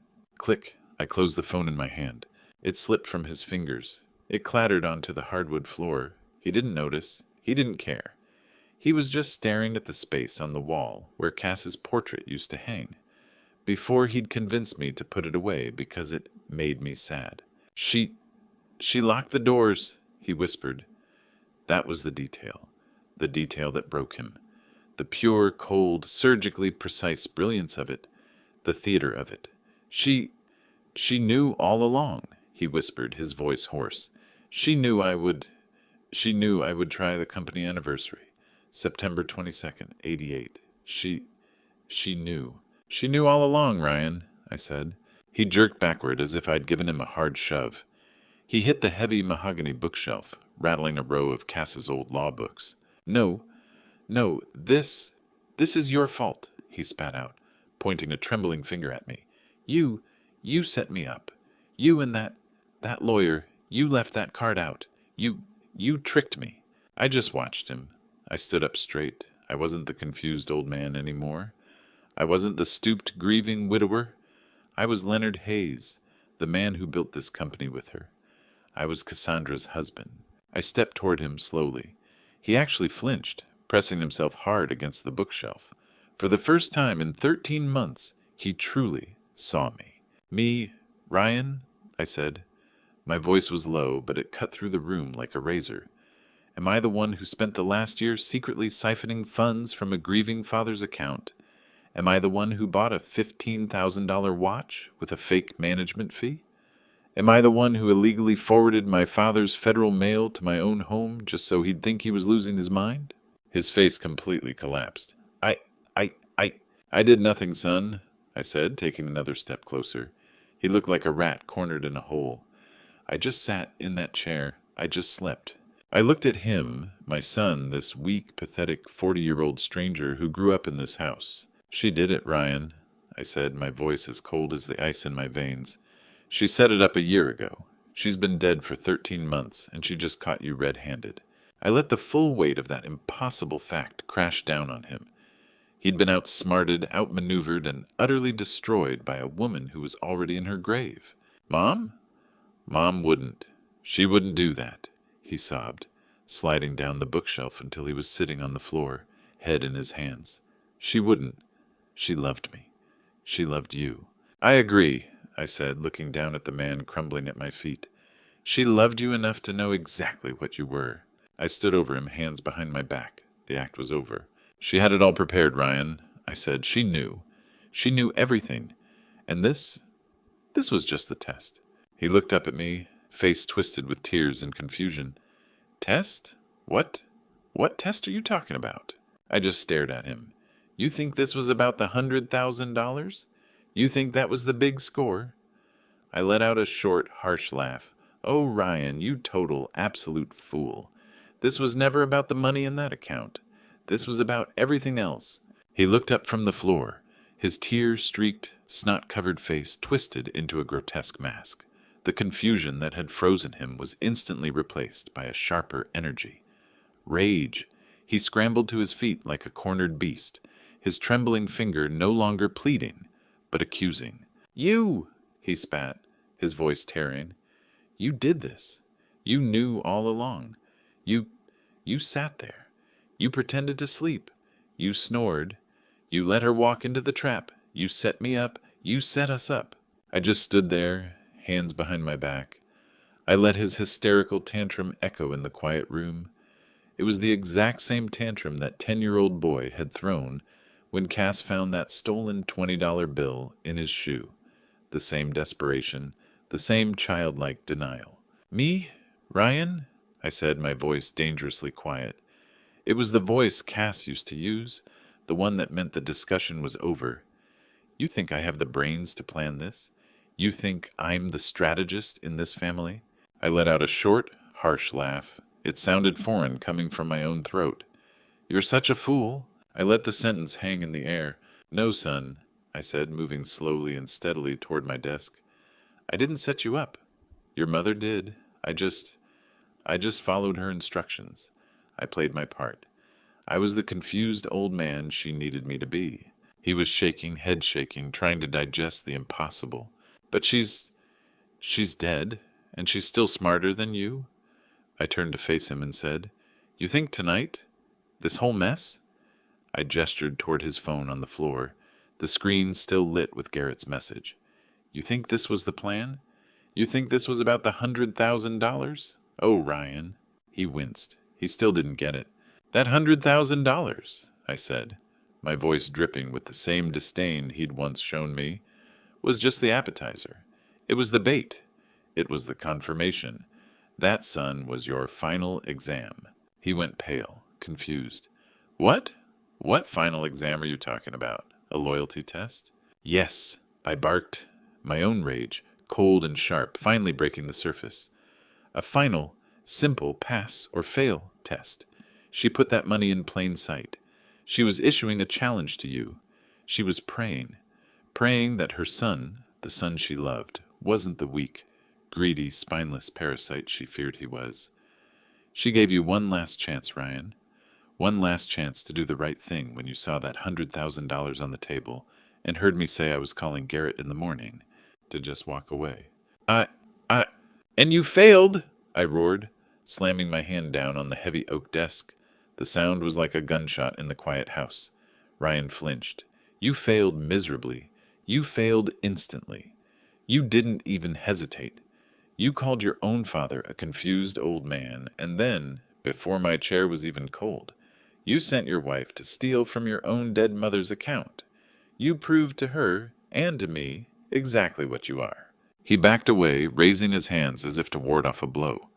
What? What does that mean? What are you going to do? Me? I'm doing nothing, I said. It's all been done. The $100,000 trap wasn't the plan, Ryan. It was just the trigger. It was the final piece of evidence Cassandra needed. He was utterly lost. Evidence? What evidence? You think your mother's final year, the year she knew she was dying, was just about setting up a clever little sting operation at an ATM? You really don't know her at all, do you? I walked past him. I went to the bottom drawer of my desk, the one that he thought only contained old tax returns. I unlocked it. I pulled out a heavy spiral-bound binder. It was 3 inches thick with a plain black cover. I walked back to the coffee table and dropped it on top. The heavy thud announced the final judgment. Your mother didn't just suspect you were a thief, Ryan, I said, lowering my voice. She knew. She didn't rest peacefully in her final 6 months. She hired a private forensic accounting firm in New York. She conducted an in-depth, secret, brutal audit of everything you managed for this family since she got sick. Ryan went ashen. He stared at the binder like it was a snake. An audit. What did they find? Everything, I said. The $100,000 trap tonight. That was just to prove your criminal intent. To prove to me, to a jury, to anyone who saw it, what you would do if you thought you could get away with it. I tapped the thick black binder with one finger. This is the crime, Ryan. Your real crime. The crime you've been committing for the last 13 months. While I was grieving, while I was supposedly too lost to notice, while you looked me in the eye and told me you'd handle everything. He shook his head, backing away again, muttering, No, I just borrowed a bit here and there. A bit? I bellowed. I was done being quiet. A bit? I opened the binder to the first tabbed page. You think tonight was the big score? You think you're smart? You're just a common, sloppy thief. You didn't pass the test, Ryan. You failed. And now you're going to watch what happens when you fail Cassandra Heise's final exam. He looked at the open binder, eyes wide, a new, sickening dread spreading across his face. He finally understood. The theft of the $100,000 wasn't the trap. It was the trigger for the real trap. What's in there? He whispered, voice weak with desperation. What crime? I don't know what you're talking about. I let out a short, harsh laugh. That same cold sound from my own throat that felt so unnatural. You don't know what I'm talking about, I repeated. I walked to the coffee table, to the 3-inch thick black binder filled with his entire pathetic criminal career. I didn't open it yet. It wasn't time. I just tapped the cover. You really think this is about tonight, Ryan? You think the $100,000 was the crime? Oh, son, you are such an absolute fool. Tonight was just confirmation. Tonight was just you in one stupid, greedy moment, proving to me in the court exactly what kind of person you are. This, I tapped the binder hard again, this is the record. This is the evidence. This is the career you've had as a thief for the last 13 months. He struggled to stand, his face a mask of disbelief and dawning horror. I don't... This is crazy. I made a mistake tonight. I was desperate. Megan, she was scared. One mistake. Enough, I barked. The confused old man was gone. The man who had built a $90 million company by hand stood in his place. This wasn't a mistake. It was a strategy. It was day after day, week after week, of systematically draining your grieving father's accounts. While you looked me in the eye and told me my memory was fading, I ripped open the binder. Every page was clean, clinical, filled with spreadsheets, bank records, and wire transfer copies. The accountants Cass had hired from New York were brutally efficient. You want to know your crimes, Ryan? Let's review your work. I flipped to the first tabbed page. Let's start with your first toe in the water. $5,000 paid to R&M Creative Solutions, your own shell company. Ryan and Megan. How unimaginative. You really thought I wouldn't recognize your and Megan's initials. That was your property tax lie. His face went as white as chalk. He knew I had him. That was the first thread. Now I was going to pull until his whole life unraveled. But you got away with that one, didn't you? I continued, my voice cold and merciless. I played the senile old man, so you got bolder. You got arrogant. Let's flip to page 4. Ah, yes, my favorite. The $15,000 management fee. The hot stock you played. What a brilliant story, son. Except 90% of my portfolio is municipal bonds. It hasn't seen a hot stock since 1999. You just wired the money. You bought a watch, a $15,000 monument to your own stupidity. I was going to pay it back, he whimpered, his voice raspy. With what? I spat. With this? I flipped to the next tab. Tab 10, $8,000. A direct wire transfer to a high-end designer boutique. Megan's new handbag, the one she wore here last week. You paid for it straight out of my retirement fund. The fund your mother set up to make sure I'd be taken care of after she was gone. But that's all just pocket change, right, Ryan? I said, my voice dropping low. That's just little trinkets you and your wife stole. The real sickness, the core, is here. I flipped to the final section. It was a massive stack of papers. Dozens of small, repetitive transactions. $21,000, Ryan. Over 6 months, in $300 increments, transferred to an online gambling account. An account in your name. You were using your father's grief to steal money to bet on football games. He looked like he was going to vomit. And then, I finally slammed the binder shut, the thud resonating. And then you got sloppy. You didn't even bother with shell companies or fake management fees anymore.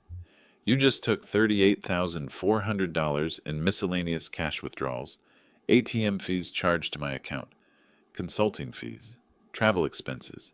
You thought I wouldn't add them up? You thought I was too stupid to do basic math? I stood there looking down at him. You didn't pass the test tonight, Ryan, the $100,000 test. But this binder, this shows the money you've already stolen. $87,400, all gone. Stolen from me by my only son. Stolen while I was mourning your mother. The room was silent. Only Ryan's ragged, trembling breaths broke the stillness. I looked at him. The anger was gone, replaced by a deep, aching, bottomless void. Why? I asked. It was the only question that mattered. Why, Ryan? We gave you everything. We put you through university. We funded your 3 failed companies. We gave you a life your mother and I could only dream of. Why? Why would you do this? It was that question that broke him. Not the numbers, not the threat of jail, but the why. He didn't just stumble. He collapsed. He slid down the wall, his legs turning to jelly, and crumpled into a heap on the floor right next to the bookshelf. He buried his face in his hands and made a sound.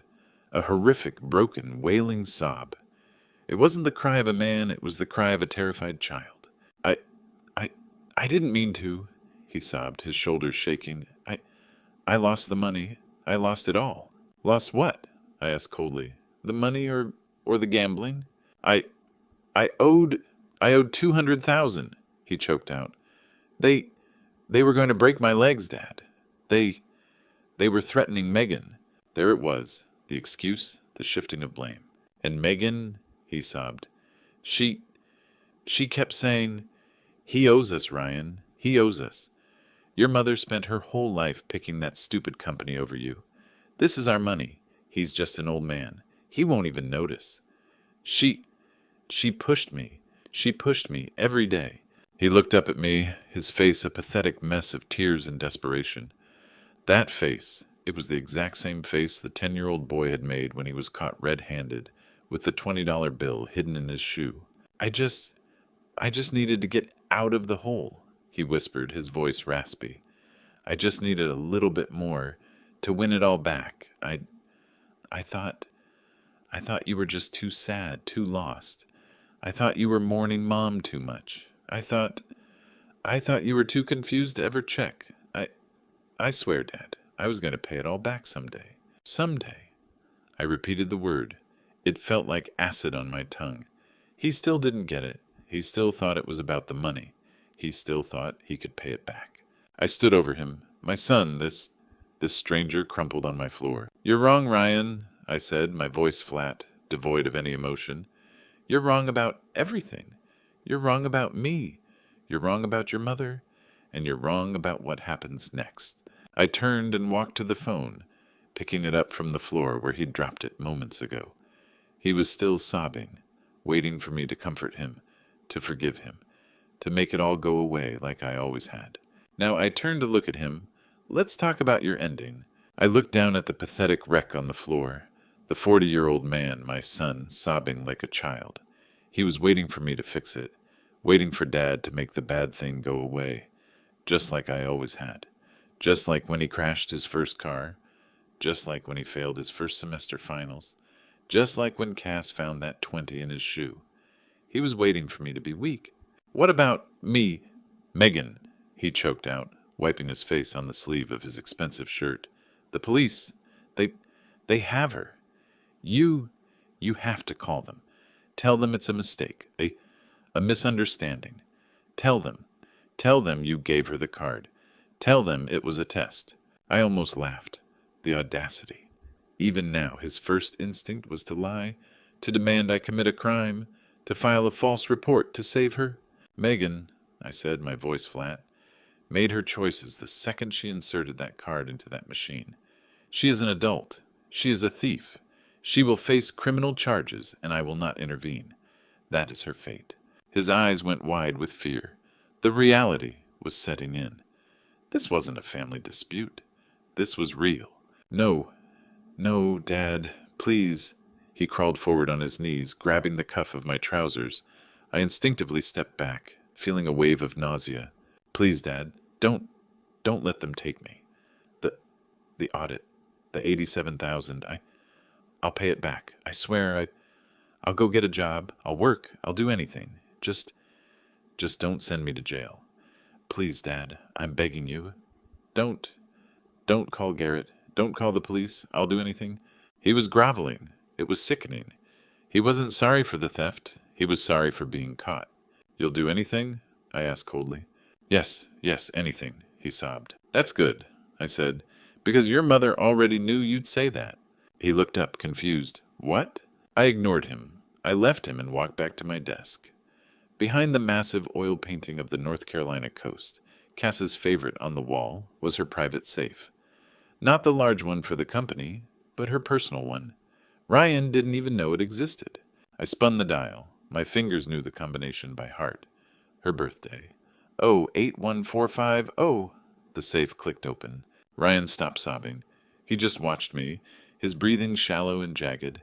Inside the safe, past her jewelry and her own private files, were 2 envelopes.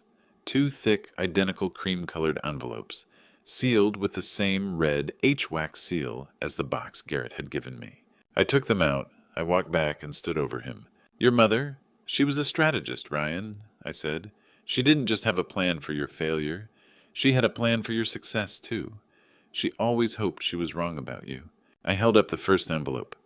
This is Plan A. It's a letter she left for you.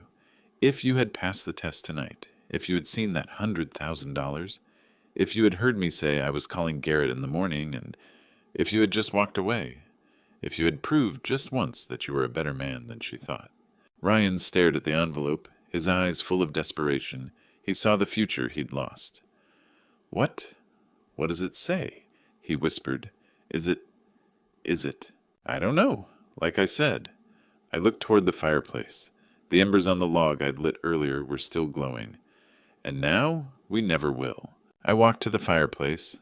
I threw one last look at the envelope. This was my hope. Fading. This was the final goodbye. I didn't just throw it in. I placed it gently onto the glowing coals. Ryan let out a sound. A suppressed no. Together we watched the corners curl, turn brown, and the red wax seal melt and drip like blood. The envelope went up in a bright, clean white flame. In 30 seconds, it was ash, the legacy he could have had, the son he could have been, gone forever. I turned to look at him. He was staring at the fire, the expression on his face completely shattered. Then I said, holding up the second envelope, and this. I walked back to his side. This is Plan B. This is the letter she left. In case you failed, in case you proved, beyond any shadow of a doubt, exactly what you are. His watery, terror-filled eyes met mine. I broke the wax seal. I unfolded the thick, expensive stationery. Cass's handwriting was bold and furious. I read it aloud. My voice was the only sound in the room, clear and merciless. Ryan, if you are reading this, it means you took the bait. It means you chose greed over family. It means you confirmed every fear I had about you. You are weak. You are a fool. And you are a thief. You have proven that you are not my son. Ryan flinched as if I'd slapped him. There are no second chances. I continued reading. No forgiveness. You made your choice. The Hayes legacy is not for you. You will not destroy what your father and I built. I finished the letter, ending with her final, brutal instruction. Leo. I read, my own voice steady. Do not forgive him. Do not indulge him. Protect our legacy. Protect yourself. Do what must be done. I folded the letter. I looked down at my son, a broken man weeping on my floor. He looked up at me, his entire future hanging by a thread, his face a mask of pure fear. Please, he whispered, his voice so small I could barely hear it. What? What does she want you to do? My son was still sprawled on the floor, a weeping, broken 40-year-old waste, looking up at me with pleading written all over his face. What does she want you to do? What does she want? I repeated it, my voice hard. She wants me to protect the legacy. She wants me to do what must be done. She wants me to give you a choice, Ryan. He flinched, not understanding. A choice? Not a choice between right and wrong, son. That ship has sailed. She just wanted me to give you a choice between 2 different kinds of ruin. I walked away from him. I didn't go to my desk. I walked to the heavy, fireproof file cabinet in the corner, the one he thought was just filled with old tax returns from the 1990s. I turned the combination lock. 3 days ago, after I'd shown Garrett the audit binder, he had handed me this folder. Cass would want you to be ready for the endgame, Leo, he'd said. I pulled out a thick, legal-sized envelope. I walked back and stood over my son. I didn't hand him the papers. I dropped them. They landed on the Persian rug in front of him with a dull thud. What? What is this? He whimpered, flinching as if I'd thrown a snake at him. That's your future, Ryan, I said, my voice flat, devoid of emotion. Or what's left of it. Garrett prepared these based on your mother's final, brutal audit at my request. I pointed to the top document. It was a 5-page, neatly bound document. This is a full legal confession. It details, line by line, every cent you just confessed to stealing. The $5,000 shell company, the $15,000 watch, the $8,000 handbag for your wife, the $21,000 in gambling debts, the $38,400 in cash withdrawals. It all adds up, $87,400. You will sign this document, admitting to the dates you committed embezzlement, fraud, and these felonies while your father was grieving. His eyes went wide with pure animal terror. A confession? Dad, no, you can't. That sends me to jail. You're sending me to jail. I'm not finished, I barked. My voice cut through his panic and silenced him. I pointed to the much thicker document beneath it. And this is a legal agreement. It's an irrevocable, binding, permanent waiver of inheritance. It states that you, Ryan Hayes, waive any and all claims to the estate of Cassandra Hayes and the estate of Leonard Hayes. You waive your rights. You waive your shares in Hayes Logistics. You waive any claim to ownership of this house. You waive everything. You get nothing. Not now. Not when I die. Nothing. He shook his head, hands crawling backward on the floor until he hit the leg of the sofa. No, you can't. That's my birthright. You can't just take that away. It's not me taking it away. My voice was cold as ice. It's you spending it. You just cashed it out. I squatted down, just like I had when he thought I was asleep. I got right in his face. My voice dropped to a low, unforgiving whisper. Now here's the ultimatum, Ryan. This is the deal. You sign these 2 documents right now. You sign this felony confession for the $87,000. You sign this waiver stripping you of your multi-million-dollar inheritance. In exchange, I continued, I won't call the district attorney, and I won't hand over that black binder. I won't press criminal charges for the $87,000 you already stole. We'll call it your inheritance, paid in full. An $87,000 advance on the wealth you just waved away. That will be the only thing you ever get from this family, Ryan. Ever. But Megan, he sobbed, his brain racing. What about tonight? The police, they have her. Megan, I said, standing up, is on her own. She is an adult. She is a thief. She was caught in a trap set specifically for her. Her fate is in the hands of the justice system. This deal, this one thin microscopic chance for you to not go to prison, is for you alone, and it is only valid for the next 5 minutes. He stared at me, his spirit completely shattered. You have 5 minutes, Ryan, I said, and then I took out my phone and set a timer. You sign these documents. You admit to what you did. You waive your inheritance, and then you leave this house tonight with nothing but your freedom. Or you refuse. I will pick up this phone immediately. I will call Garrett Shaw, and I will instruct him to drive to the police station tonight and add your name to Megan's charge sheet. Conspiracy to commit larceny, wire fraud, embezzlement. That $87,000 audit binder, Ryan, is ironclad evidence.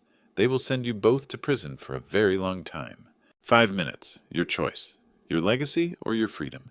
I just stood there saying nothing. I watched him. The only sound in the room was the quiet tick, tick, tick of the grandfather clock in the hallway. He was trapped, a rat in a cage he'd built himself. He looked at the confession. He looked at the waiver. He looked at me, his eyes desperately searching for a last shred of weakness, the last sign of the confused old man who would save him. He found none. He let out a horrific broken wail, the sound of total and complete defeat. He crawled to the coffee table, his hands shaking so badly he could barely hold the expensive fountain pen he used to sign those management fee receipts. He popped the cap, and he signed. He signed the confession. He signed away his inheritance. He signed his life away, page after page, his hand trembling, tears and snot dripping onto the clean legal paper. He finished the last page. He threw the pen. It hit the wall. He just crumpled to the floor and wept. I picked up the papers. I checked the signatures. They were all there. It was over. I walked to the front door and opened it. The cool night air felt good. "Get out," I said. "Dad," he whispered. "Get out of my house." He stood up shakily. He stumbled past me and into the darkness, a 40-year-old man with nothing but the $15,000 watch on his wrist and the clothes on his back. I closed the door. A month later, I sat in Garrett Shaw's office. The sun was streaming in. "So it's all settled," Garrett said, placing a folder in front of me. "Megan took the plea deal, faced with the video evidence from the bank and the fact that neither you nor Ryan were backing her up. She had no choice. A few months probation, 3 years supervised, plus a restraining order. She's already filed for divorce from Ryan." "And Ryan?" I asked. "As you said, you didn't press charges. The $87,000 confession is under seal, contingent on the inheritance waiver staying in effect, which, by the way, is ironclad now. He has been officially and permanently disinherited from the Hayes estate. He calls my office every day. I haven't picked up." I nodded. I felt calm. I looked at the other new document on Garrett's desk. "So what's next?" "Well," Garrett smiled, "now that all the other assets are secure, we can finally talk about the Cassandra Hayes Foundation." I picked up the pen. It felt steady in my hand. "Ryan thought I was a confused old man. He thought his mother was just a memory. He forgot. He forgot I spent 45 years with Cassandra Hayes. He forgot she helped me build an empire. And he forgot. She never lost. Never. Not even from the grave. As for me, at 70 years old, I'd finally learned how to clean my own house. And this was only the beginning. This story teaches us that greed makes people stupid. My son and his wife thought I was just an old, confused man lost in his grief. They became so arrogant, stealing small amounts of money, never stopping to think about who I married. They forgot that Cassandra Hayes never lost a battle. The people you think are the weakest are often the ones holding the trap. They were so blinded by the $100,000 bait that they didn't see the steel trap of the audit waiting to snap shut. Never underestimate the quiet ones. They have the most patience. Have you ever been underestimated or betrayed by your own family? Have you had to watch them underestimate you, only to show them your true power at the end? Tell me your story in the comments below. Please like and subscribe so I know you're listening.